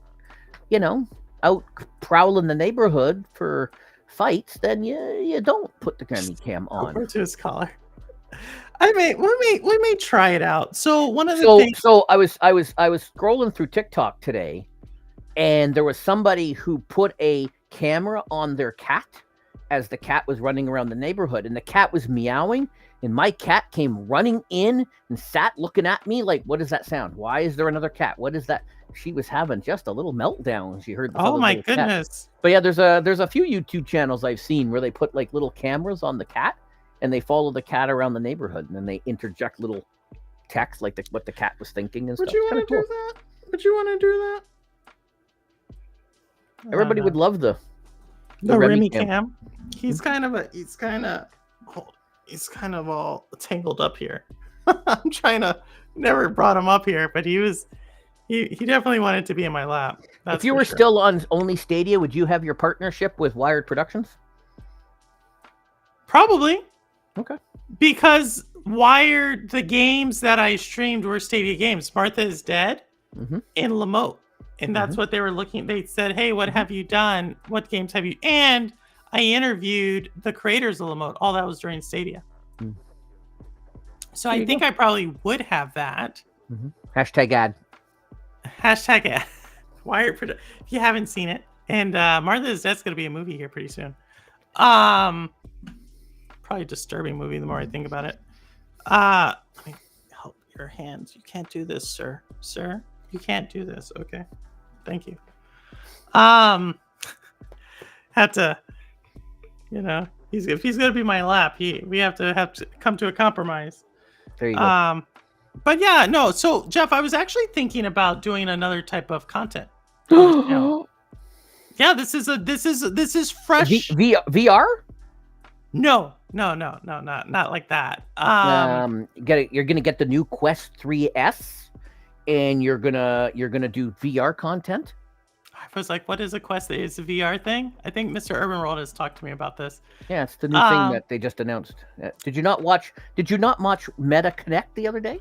I didn't even know there was a Meta Connect until after Mr. Urban World told me there was a Meta Connect. I'm not into tech like that. I'm just not. Were you not up at 6 a.m. watching the Xbox showcase from the Tokyo Game Show? Nope, didn't see that one either. Martha's not dead. I think Martha comes back from the dead. That could be disturbing if you actually played the game Martha is Dead. That could be a pretty disturbing game as well. If you actually understand Martha's upbringing. I'm not sure which one I would like to see. personally, I love the stream. Hey, Fast, thank you. Fast, anytime Fast needs like money for like a game or something, he tells me to play Fall Guys so he can win the tournament.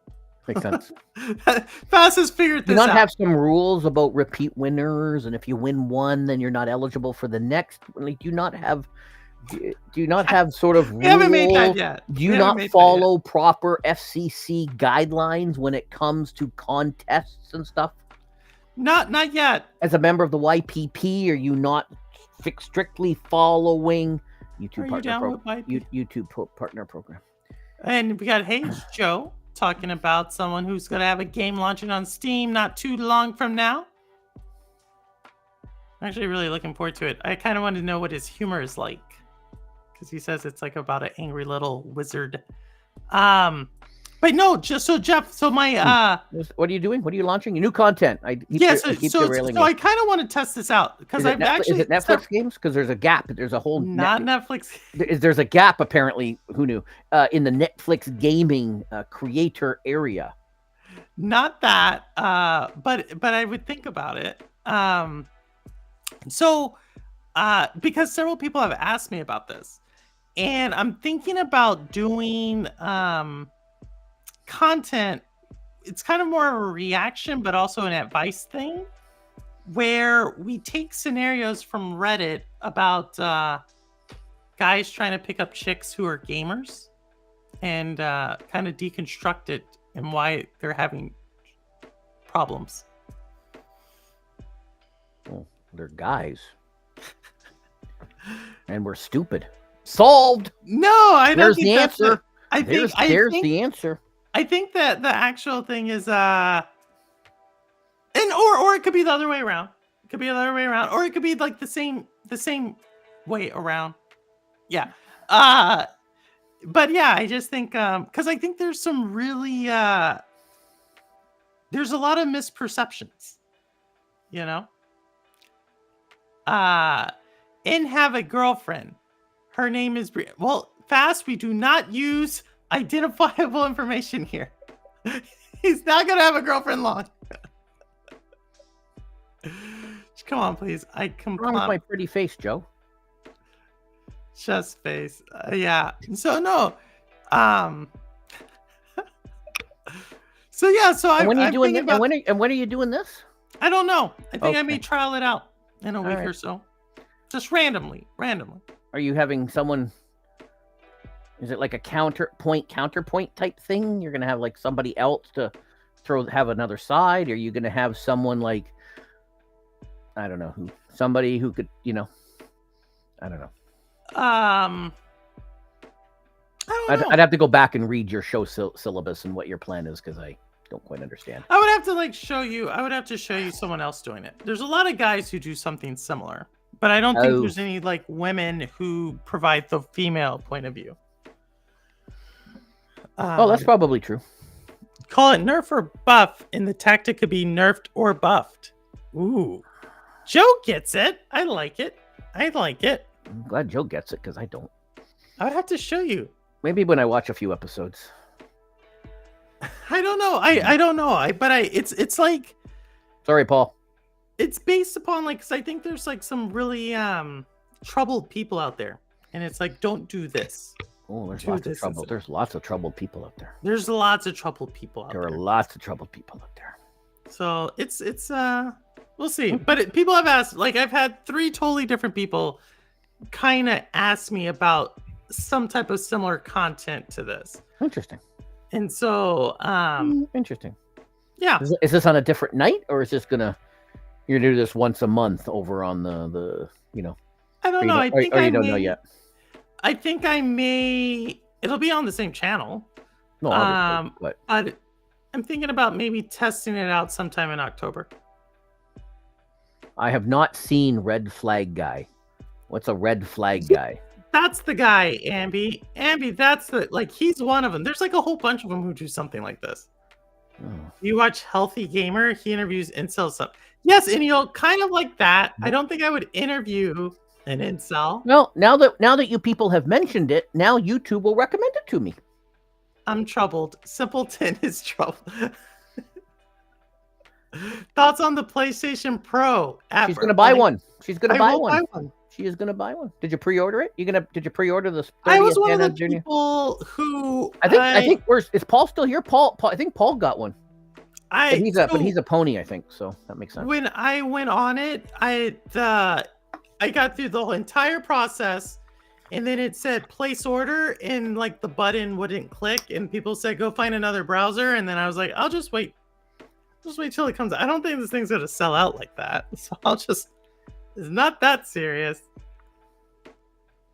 Well, now that you guys have mentioned these people, though, YouTube will now start recommending them to me.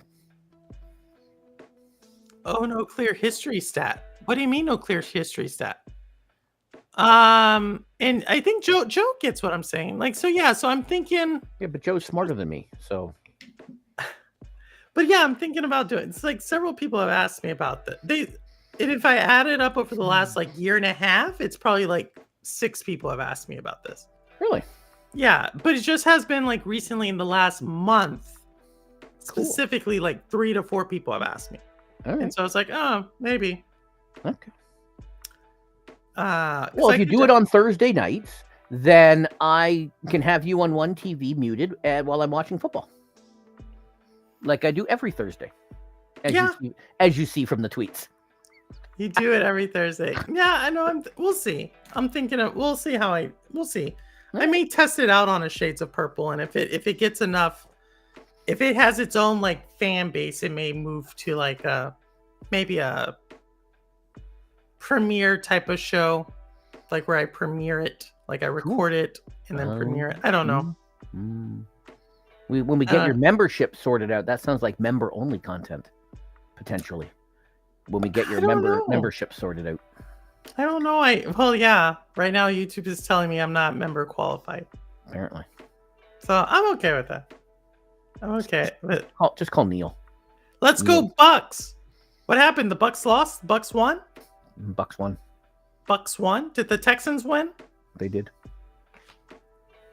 I don't even live in Texas. I don't even live in Houston anymore, but I don't live in your country, and I still root for and cheer. Did the Cowboys win? Possibly. Oh, they haven't played? No, they did. If you can call it a win. So they won? Technically. What does that mean? They won. It wasn't pretty. So yeah, but they won, Jeff. Your team has lost. A win is better than a loss. It's probably true. Yeah. It wasn't pretty. It was boring. It was a crappy game. Not as bad as Joe's Patriots, but, we're not going to talk about that. Patriots? Simpleton's a Patriot fan. Is he? Simpleton's from Boston. I'm sorry to hear Boston. I'm sorry to hear that. You have a hit. Gamify it with chat somehow. You have a hit. What do you mean by that, Joe?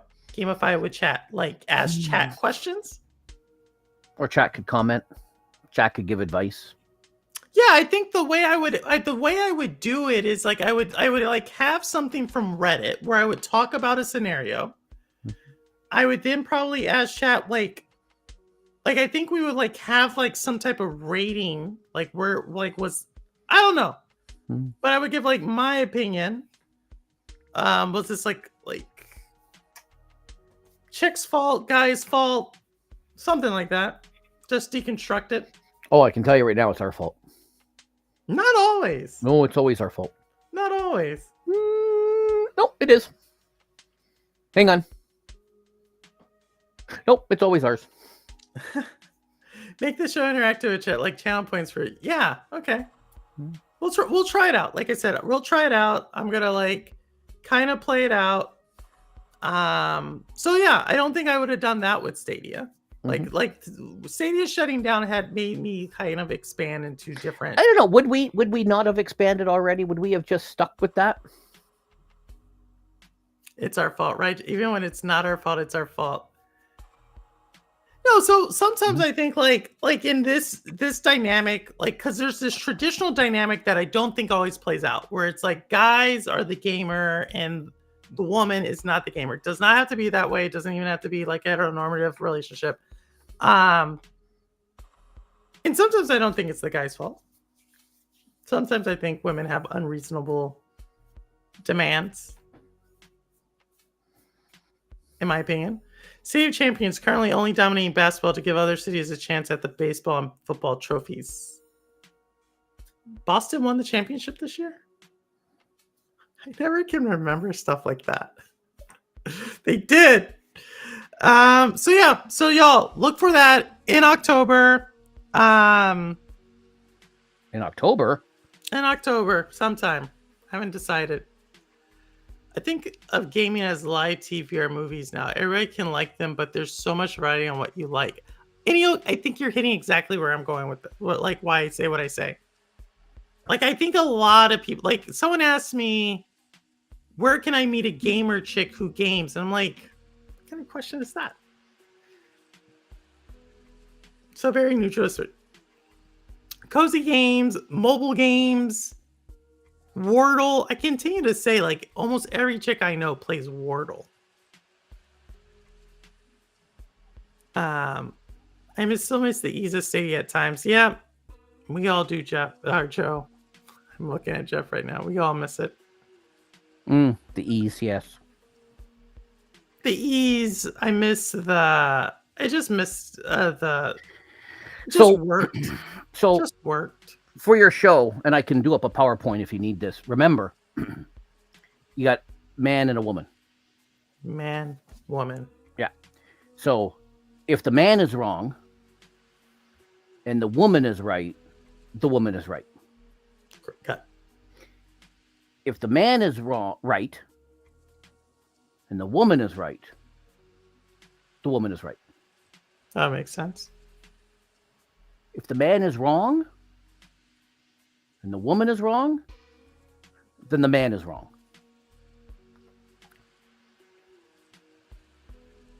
That makes sense to me. That makes sense to me.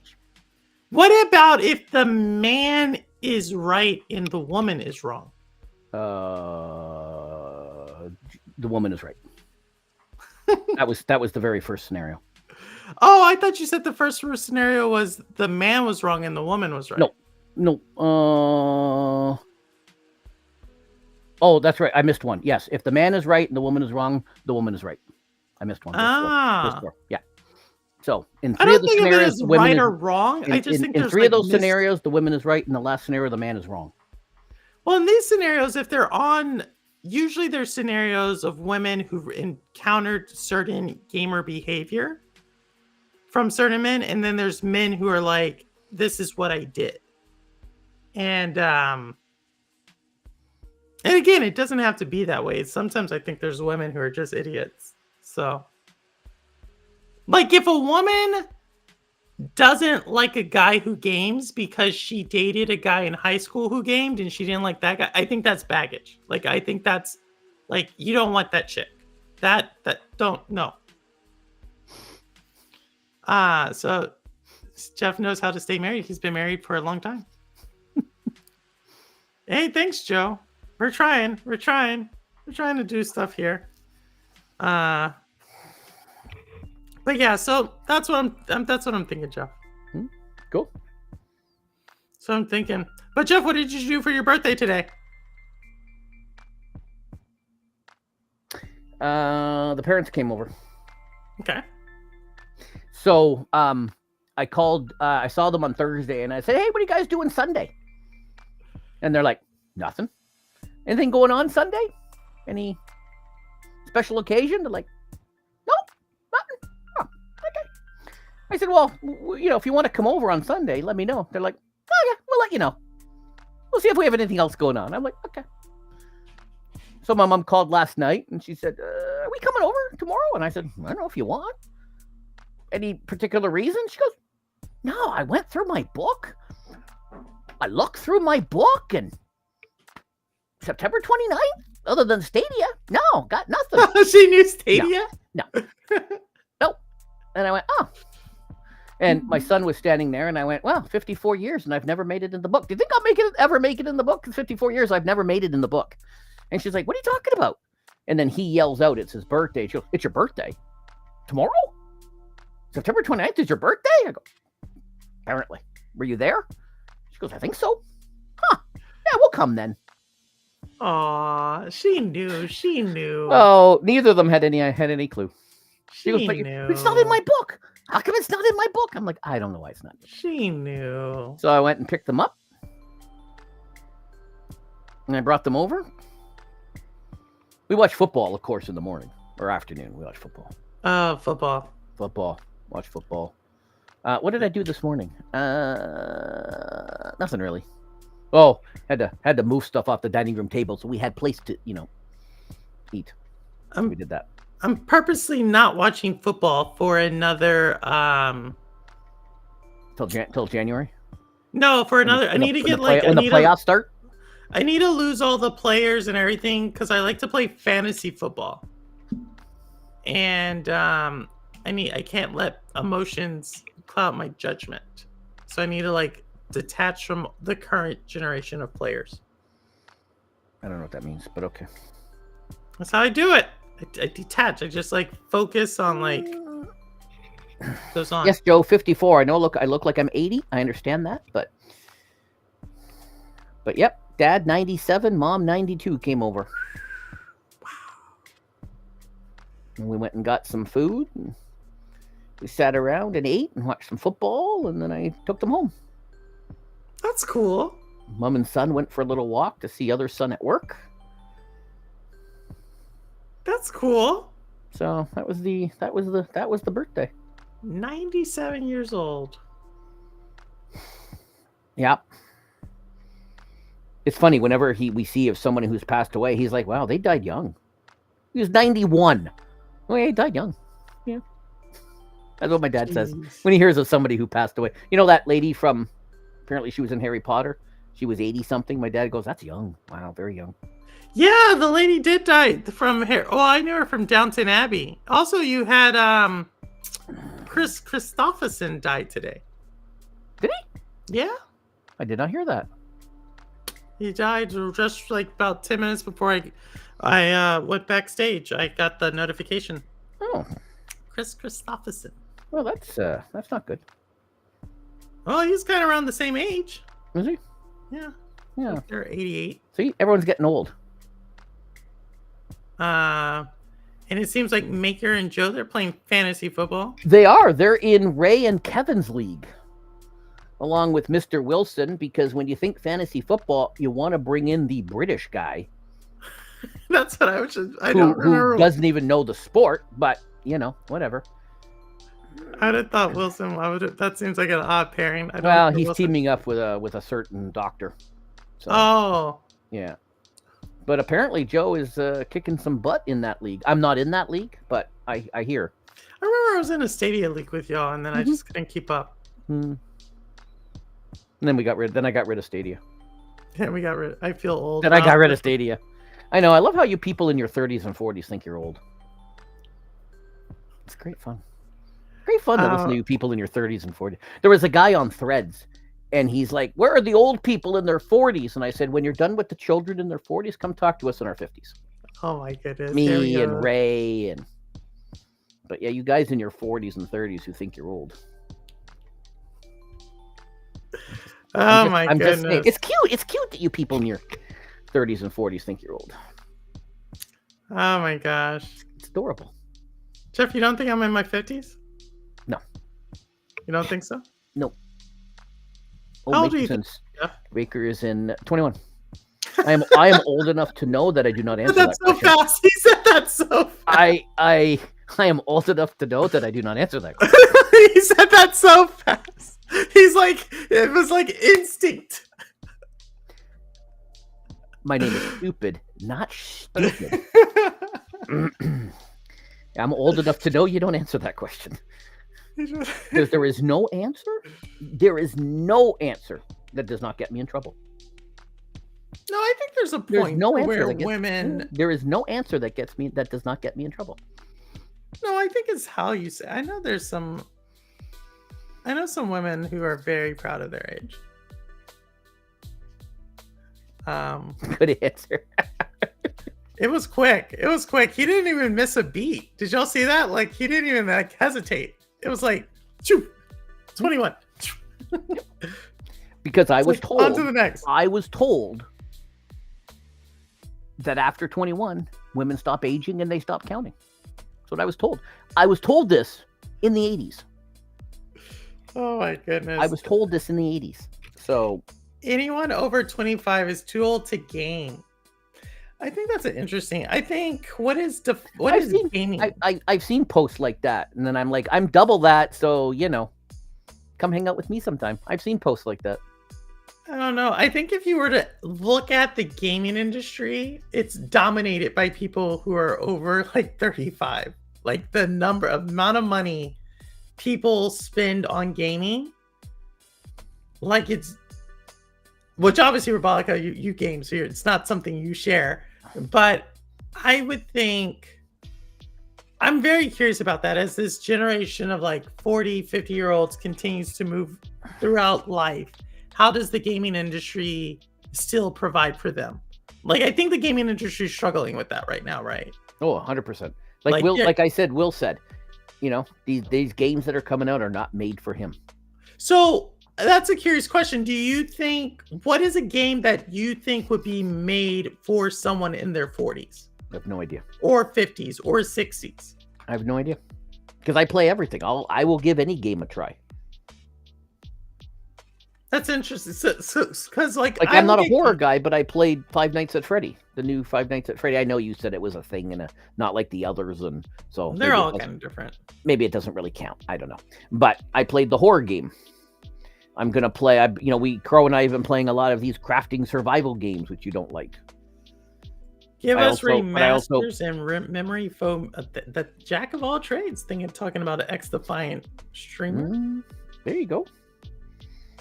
Probably I watched my buddy Zev. He's got the camo. He is maxed out.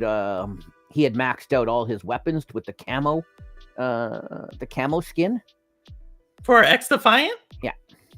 Jeez, the grind for season 2. He must have did it all in season 1 because then he was able to pick up in. Yeah, because 2. He said his last video.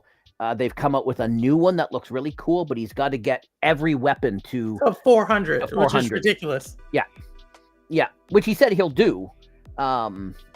It's just, and again, it's just grind. I think he just does a TDM, and he just grinds them. Oh my goodness! So we have some interesting. So Rebolica. So Maker, are you saying a game for someone in their 40s and 50s? In 60s for some of us is a remaster or remake, and then Rebolica is saying you'd bring something nostalgic back to the current game. They're doing that with movies. They want to bring back all these old movies. Goonies? They want to remake a Goonies. I'm not sure if that's real or if that was disputed as fake, but there's no original ideas. So the people who are making these decisions are now in their 40s, and they remember playing the games when they were teenagers in their 20s. So now they're bringing them back, or trying to bring back those IPs, or they're trying to make something similar. I actually think the same with movies. Making the games are in their 40s. The people making decisions are in their 50s or 60s.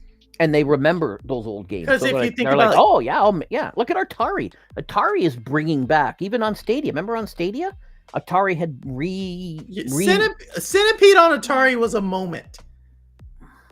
Centipede on Stadia was a moment. That entire thing, that was amazing. That was amazing. Oh my goodness. And they're still coming out with them. I was supposed to play the new one, but I didn't see the email in time, so I didn't get the thing. Iron Meat is a Contra type of Iron Meat, Joe. I'm not gonna lie. Yes, Iron Meat. That is as the kids say, that's a good shout. Iron Meat is that's gonna be that is. I'm not gonna lie. When you first typed it, I did not think video game. Yeah, Iron Meat's a good. That's good. That is, as the kids say, that is a good shout. Yeah, I'll check it out. And the jack of all trades, please get it dramatic all you want. But look at Core Keeper. I talked earlier. It's a Terraria / Minecraft. Look how big those games were. So are we saying those are the types of games for older gamers? You missed that email too, Paul? Swear to God, I open up my email and there's like 1,000 things in there of opportunities, and I just can't get to them all. So, Rabalica, are you okay with that? You're okay with a remaster of your prior generation? You're okay with that? Because if that's the case, then we shouldn't, with Sony or with Xbox or whoever it is.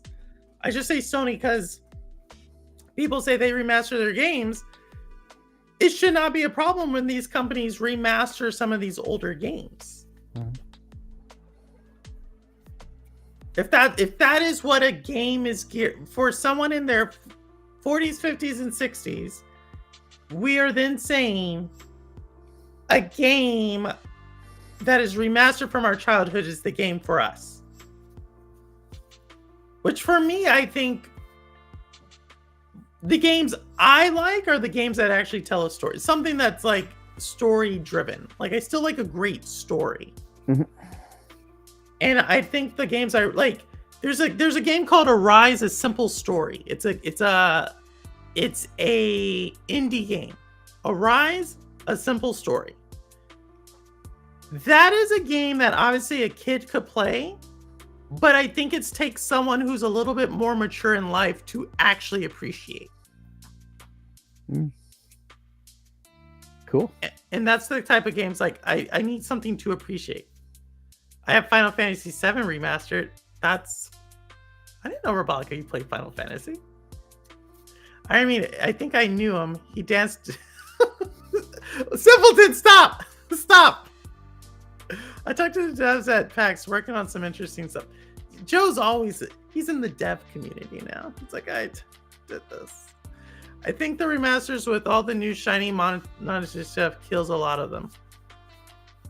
I don't know. It's an interesting question. It's a question I ask. Like, what are the games for? Who are people? Mm-hmm. I felt like Stadia. See, I felt like Stadia was a platform for older gamers.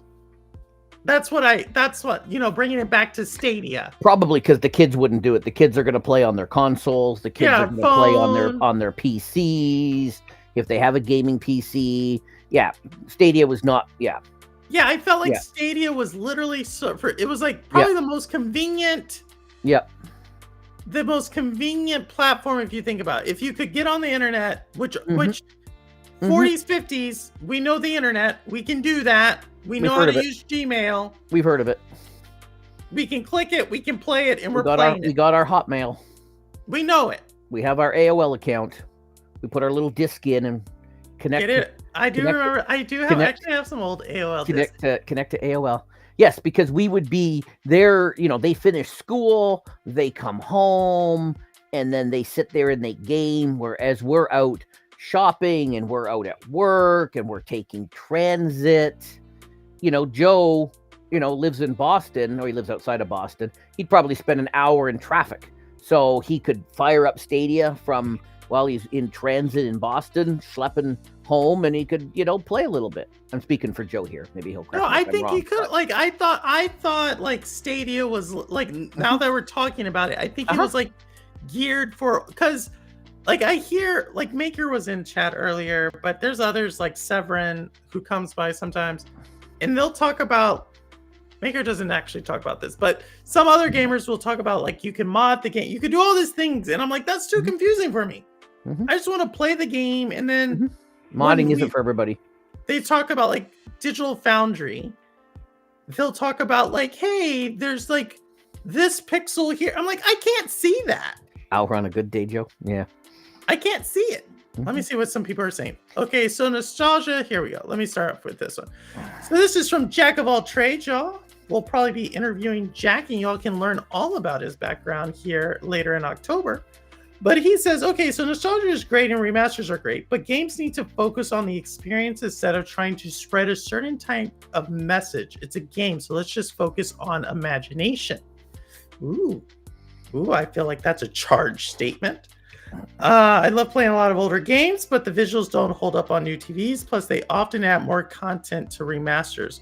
So I am going to be playing a remaster of... Y'all... You're gonna hate me. I forget. It's a Sony exclusive. I'll be playing that next week. I'll make a thumbnail. Spider-Man? No. Until Dawn. Until dawn. Holtz is watching us horizontally. Holtz likes my vertical streams. Holtz prefers to watch my streams vertical. I got my internet at 17. It was this amazing thing. Loved it. Got fully engrossed in it. See, I think that's why I think Stadia was built for like older.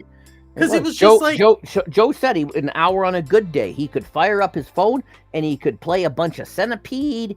He could play some Crata, which you hated. He could play some Super Animal Royale. I hated Crata. I don't know what Crata ever did to you, but okay. It didn't work. Ninja Guy X and Penguin or whoever it was. We played it every week. That was the worst game ever. It should have never been in a Stadia Cloud Gaming tournament. We played it every week. No. We were always playing something on Crata. I mean, Primo, all of them. All these people. Primo made a game. There was that Emma lady who was married to that other dude. She made a game and won some money from the Crata people. We would have like a Crata stream. I would chat to the Crata people and they'd say, here are some new games we want you to check out. All right, let's go. And then I had my list, and then Doc and Crow and Will and other people would jump in and we'd all play these cool games. Don't know why you No, Crata didn't work. So here we are. When you focus on what games are really supposed to be, you create gold. This is why something unique doesn't come out as often anymore. When you focus on what games are really supposed to be, what are they supposed to be? Jack of all trades, you're talking in. I feel like I have to decipher this. Sounds like Marcus G. Knight, Internet of Games. He talks like this. Let me see. Oh my gosh, hold on. Older games are still popular. I see people streaming SimCity 3000 or Sims 2 frequently. Which one is the one where they would build the city and it would shoot off in the sky? That's the last Sims I played. Did they build it out of rock and roll? No, they did not. They didn't build the city out of rock and roll? Mobs are fun. I thought it was Maker who would say that. Agree. Good evening, Holtz. And sadly, most of the higher ups are not gamers and never were. They're just focused on money. Ooh. Sounds like the Kid and Jack, the higher ups. Who are the higher ups have names though? That's what I feel like we should call out the people who make the decisions. We shouldn't create this like mystique. It should be who they have a name. I play several PC games with mods. I believe it. I don't have time for mods. I agree, Joe. They confuse me. I don't know what mods are. I just want to play the game. That's why I like Stadia.com. Gmail account was linked. Press play, and I'm playing the game. That's it. Yeah, but sometimes the mods can add something extra to the game that the developers just hadn't gotten to yet. And some developers, embrace mods and then will take the mod and build it into the base game. That's fine. For everybody else. So, I don't think I'm... but you're right. Mods are not for everybody. I'm not saying it's bad. What I am saying is that I just don't have time for like figuring something out like that. That's all. Like I'm wearing my glasses for reason. But it's easier now. You just go and you open up a mod manager and you say, I just want this mod, and it just does it. What's a mod manager? How much do I pay this person? Nothing. Oh, they work for free. Mm-hmm. They have pro versions, obviously, and they can charge extra. Mod manager? I tried your mod, but I realized I was a rocker. A rocker. Oh my god. Holtz, you're gonna have to. Holtz, welcome to this chat. Holtz watching horizontal. Holtz does not like horizontal. But it's usually multiplayer games with mods that add new things to the game or let you play with more players. Mm-hmm. But it's usually multiplayer games with mods. So we played a game called Embiotic Factor, and I just loaded up one of the little mod things, and I just clicked on it, and I loaded the game up, and it gave me unlimited life. It gave me easy to beat people because we realized we were playing the game on a harder mode than we probably should have, and we had trouble killing the monsters. So I just loaded up the mod that made me invincible. I like it. It says, here goes another one. Here goes. So Maker's mentioning this mod manager individual again. I give jobs to anybody nowadays. You just search the mods and install it. Does automatically. Your friend sends a code. You know what my friends say if I talked about mods in gaming? Like my friends are talking about grandkids. Like that's such a true story. We need new friends. Maybe that's it. Maybe I need. Maybe you need new friends. If I talk to them about mod, Crow and I have been saying we need new friends, and that's not really going well for us. So I didn't love creative, but appreciate that people who want to make a game could use it. Rouster, I agree with that. I agree with that sentiment. I find my Sims want to work in some of the most fun I've had. Oh, see. So I tried to get Age of Empires to work again using Game Pass because that's what we talked about earlier. I couldn't get back into it. Don't ask me why. Hot take, we make the decisions with our wallets. Just saying. Ooh, look at Joe. What are you? Joe, I feel like Joe's going to run for office one of these days. Just look at the golden era of games. When is the golden era of games? This is a tough question. Pure imagination, creativity, not realistic. I feel 70s. things... Which one? The 70s. The 70s was the golden era of gaming? Yes, because you had to use the greatest memory card that existed ever in the world. Your imagination. That's what it was? So you're saying that people's imaginations have gotten bad? No, I'm just saying that's the way the games were in the 70s. You were standing at a door. What do? It's not just a door. You try to open the door. The door is locked. Look around. There is a tree to the north. Go north. You were standing in front of a tree. I feel like you're talking to me about some That's the game. That's how we used to play the games. So you have to map it out. You got to figure, okay, I'm standing in front of it. Oh, I got to go to the north. There's a tree. Okay, I'm standing at a tree. Look. These are like those educational games from like the 70s and 80s. That's what you're talking about. That's what you're talking to me about. Games were. The way games were back then. 2 + 2 has come out of the tree. Yes. What is it? You have to look. Press 4. Look at the look at the bottom. Oh, there is a hole in the bottom of the tree. Look in hole. There is a key. Oh, okay. Now go south. You are back at a door. Open the door. The door is locked. Use key to unlock the door. The door is now unlocked. Open the door. Now you go in the room. The room is black. Turn on light. There is no light. Oh my goodness. This sounds like a buggy mess, Jeff. No, they were bug free. Nintendo, even though they aren't perfect by any means, the boss was a gamer who became a dev, who became the boss. Unless mistaken, that sounds like a circular. I need to find a good text-based game and play it on a retro Friday night. Yes, you do. Yes, you need to find a game where you would type in prompts. I do. Zork. I gotta find an old. Give us Zork. that one. I gotta find. Yeah, that's in October. It's gonna be Undead Nightmare. Yeah. Names these days. Undead Nightmare. That's the Red Dead expansion that they came out for Red Dead. Oh, with the zombies? Yeah. I saw y'all play that. Yeah. It's October, so I'm starting it again. I wiped out my save and I'm starting all over again from the scratch. So Maker gave us an example of a mod. I'm not saying mods are bad. I just want to make y'all clear. I'm not saying mods are bad. I'm just saying mods aren't for me. Hey, King Styles, how are you? But you would have loved the mod if you had played Ambiotic Factor with us because we couldn't kill the monsters. And once I put in the mod that made me invincible, we could kill the monsters. Paul even said those monsters were annoying. So the mod made me invincible. So every time that's called a cheat. What's the difference between a mod and a cheat? It's not a cheat. It's a mod. Define where that sounds like a cheat. They modified the game to allow me to be invincible. That's a cheat. What's the difference? If y'all can tell, what is the difference between a mod and a cheat? Jeff just described a cheat to me. You're killing X Defiant, Jeff. No, those are cheats. Those are cheats. Those guys are cheating.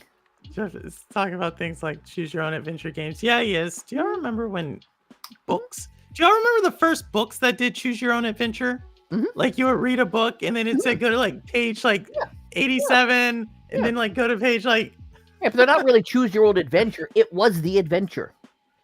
It was the adventure. There was no choosing. It was just I remember when those books first started popping up. It was like the late 80s, early 90s, choose your own adventure books. Man. I think it was before Simple that. times. I remember doing those when I was 8, 9, 10, late 70s, early 80s. Remember when we could actually read the news and it was choose your own adventure called a newspaper? It was like, if you want to read this story, go to D2 in the newspaper. Now it's like you don't get that choice. It just like comes all at you. Mm-hmm. Those are cool. Carmen Sandiego is an amazing game. Rebolica, I still don't think we've ever reached the Carmen Sandiego level since. It'd be pretty cool to go play Carmen Sandiego now and realize how many geopolitical things have like made that game irrelevant at the moment. That'd be kind of cool. It extends the life of games for me. Maker, that's what I've heard a lot of people say, extends the life. My dad was a mod back in the day. Oh my goodness. Cheats have codes. Oh, my brain is hurting. Yes, you have to put a code in. You have to go, or you have to, circle, triangle, L1, L2. No, it's square. Up, down, left, right, A, B, start. There's no A on the controller. That's what it was. There's no A on that controller in your hand, beside you. Yeah, because this doesn't have. They don't make games with cheats anymore. They could, but that's not a cheat. That's built in the game. If it's built in the game, it's not a cheat. What y'all are talking about? No, it was built in the game. Because you would go to the menu option that says cheats. No, that was built in the game in the start screen. That is not a cheat. The creators of the game put that there for us to discover. That was I disagree with this one. Y'all have went way. That was part of it. It's like on PC where you can make Kratos look like Dante from DMC, for example. Thought those were the mods you all were talking about. I thought they were too. Like people talk about like how you can play Black Myth Wukong with like Pokemon characters. To me, that's modding, but they're talking about. That's modding. Sure, that's modding. Jeff, you just said you made yourself invisible. That's a cheat. Oh, that's a mod. Sounds like some Game Genie stuff to me. That's Joe. That's what I'm saying. I got to find a good Zork. I got to find me a good text. A mod changes the game. It's a general term. A cheat changes the game to make it easy for someone. So Roster Jeff made he cheated. He cheated. I modified the game to make it a little easier. That's a cheat. I modified the game to make it a little easier. You say, I say. What is that red thing that grows on vines that you put on your hamburger? A tomato. Ketchup. Ketchup. Down. Yes. There we go. Grant knows what it is. We had a Carmen Sandiego remake for a Windows 98 computer. The F encyclopedia was kept on the computer desk and open to fly. Oh my goodness! Do you remember? Was that the one where it was like it actually had the lady? I know exactly which one you're talking about, Rebolica. And you could like pan around, and it was like colorful. That was such a good game. From Hasbro Interactive. When was the last time you heard about that one? Pretty sure it was Hasbro Interactive. Someone. I don't know why I remember that. The only time I used was Pokemon. Oh my goodness. Holt's coming in late. It's late over there. It's a feature of the game. It's called a cheat code. It's not a cheat code. It's called literally you unlocked a secret in the game. I don't understand. This is pretty easy to me. It's actually early for Holtz. He's probably got up early. The Duke Nukem code was similar. Cornholio was the Duke Nukem code. Cornholio. Well, there was many of them. There was, but I was thinking of firing up some Duke in November on the PlayStation 3. I do remember Cornholio. It's not cheating if it's in the game. It's not. They created. If the creators of the game put that there, they want me to discover it. That's why cheesing is not technically in a game. If the creators of a game allowed their program to work and I'm able to beat the game because of some gimmick, it's in the game, not cheating. For Mortal Kombat 3 on Genesis, if you had a 6-button controller, oh my goodness, 6-button controllers, you could press I have one of those over there. And you would have all sorts of abilities such as 1-button finisher. It's in the game. Like that's not a mod. But on DOS had a Beavis and Butthead mod where the boss was Barney the purple dinosaur. Nice. I guess some people would want that in their game. You're going to need plenty of time reserved when you get my Jack of all trades. We'll do it in October. I have y'all. I know, Jeff, it's getting kind of late and Rudix is streaming right now, but I did want to get this out. This Thursday on Shades of Purple, I will be interviewing a guy named the Gun Surgeon, and he plays with one arm. Cool. He actually lost his arm not too long ago. So and I just ran across him playing Black Myth Wukong. And so I'm like, I think he has a phenomenal story. And so I was like, I have to find out more about your story. So yeah, that'll be this Thursday. He's not a Stadia person. He's not really an X-Defiant person. Nope, nobody is a Stadia person anymore. No one is a former Stadia. He's not a former Stadia person. Nobody's a Stadia person anymore. He's not the semi-console war people I sometimes bring on. He's not an X-Defiant person. He's literally someone YouTube recommended that I watch. And when I found out he was playing Black Myth Wukong with one arm, I was like, what? So he has agreed to come on the show this Thursday. So I'm really looking forward to it. Made an illegal boot disc and was only found to go. Did you see Aliens creator? Who do you mean? What do you mean? Explain that, Holtz. Cheating is not cheating. Sequence breaking is not cheating. If you can hide under the stairs and pepper the boss for an hour to get the W, I'm doing it. As people say, you're not here. When it comes to beating a boss, it's not about your pride. It's about beating the boss. That's what I say. They should make a mod to where Godzilla can look like Barney the purple dinosaur. They should make a mod to where I thought they are the same. Aren't they inspired by the same? Yes, Roster, thanks for putting it there. From Software, it's supposed to be had, but it had so many cheese. Oh, From Software is supposed to be had, but had so... Oh my God. Holtz in his British humor. I need him here. I miss his tone. So, Jeff. Okay, we going? We're done? Stadia anniversary. We'll see you next year. Any last thoughts? Next Monday, a year from now, 366 days. Any last thoughts on Stadia for the second anniversary of the Stadia announcement closure? I'm glad it's gone. I'm doing a lot more cool things now. I'm working with more people. I'm doing a lot more stuff than I would have ever done that I didn't even think about doing with Stadia. And when Stadia left, I'm working with all sorts of people, partnering with people. You went to bigger, better things. I will say this, and we'll ask the same question every year for the rest of our lives. Sounds good. I'll be here. September 29th. I will be here. This is on a Monday next year. What's that? It's a Monday. I guess you'll have to come on my show. I guess I won't have to do. Well, you'll have to come on my show. I'll do it. I'll do a Shades of Purple on this day. I would say I think I miss Stadia. Okay. I miss Stadia. I miss the simplicity. I miss the content library, but ultimately I miss the choice of having that type of service exist. Would I have played Black Myth Wukong or X-Defiant? We would have played X-Defiant because Ubisoft had every game on Stadia, so I would have been good there. Okay, but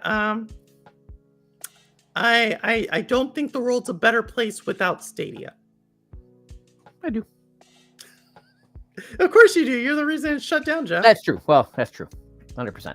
Yeah, we've all moved on to bigger and better things. You have moved on to bigger and better things. We'll see. Stadia is now cloud and console, and they are killing it over there. Just killing it.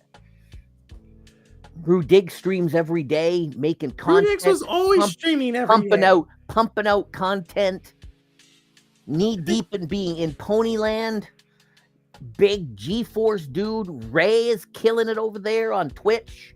I haven't seen Ray in so long. That's where he's at now, is Twitch. Oh, he bounces all over. He's Twitch a couple of days a week. He's on YouTube. I don't go to Rock's channel because Rock used my first name one time and pissed me off. That makes sense. So I don't go to his channel anymore. Rock, if you're out there, that wasn't cool. Well, it's not cool. I know her real name, but I don't use it. Yeah, I don't use it on stream. Rock, it wasn't cool. Mostly because I'm old and don't remember it. But it's there. I have it in an email. I could dig it out of email, but yeah. Wasn't he looking up people's addresses on Google Maps too once or something? I don't know, but Rock, it wasn't cool. So that's all I'm gonna say. But yeah, Ray streams late for us Eastern time zone folk. So it is a stretch. And that's the reason I will never tell Jeff my real name. Exactly. Because it would slip out. You probably didn't notice, but I used Maker's real name. You probably didn't catch it, but it slipped out. Maker? I didn't hear Make. I didn't catch it. And I've been listening to you. Rock uses my real name, but I don't mind it. No, see, but I do mind it. I do mind it. He didn't actually use it. He hinted at it. And that was enough for me to be like, I don't like you do it. And then he did it again. So Ruster, you'll see Rock. Ruster, you come on my TikTok streams with your real name. So who I do? No, Roaster does. Oh. When he joins my TikTok. I don't even have TikTok. When he joins my TikTok streams, it's his real name. I don't even have TikTok. So Rock, if you're out there, I'm coming for you, bud. I'm coming for you. Your government's going to shut it down in the new year, so there's no point. All right, Jeff. So you got the last words, and then I'm going to do my little saying. No, I'm happy it's gone. We've all moved on to bigger and better things, and he's going to die on this hill, yeah. I am, and I will see you in 1 year from now. We'll be here again. You will see me in 1 year from now. The third anniversary. The third anniversary. We'll do it. Third anniversary. I have cake upstairs. We could have had cake. Could have. Oh, we could have had cake. Hey, there goes that guy. Deadpool behind you. What guy? All right. With that said, I don't care where you game, how you game, why you game, what you game on, how long you've been gaming. As long as you're gaming, you're good with me. And as always, this is Purple Haze, and the proof is in the plane. All right. Thank you all so much. And again, we miss you, Stadia. All right. Later. Peace, everyone.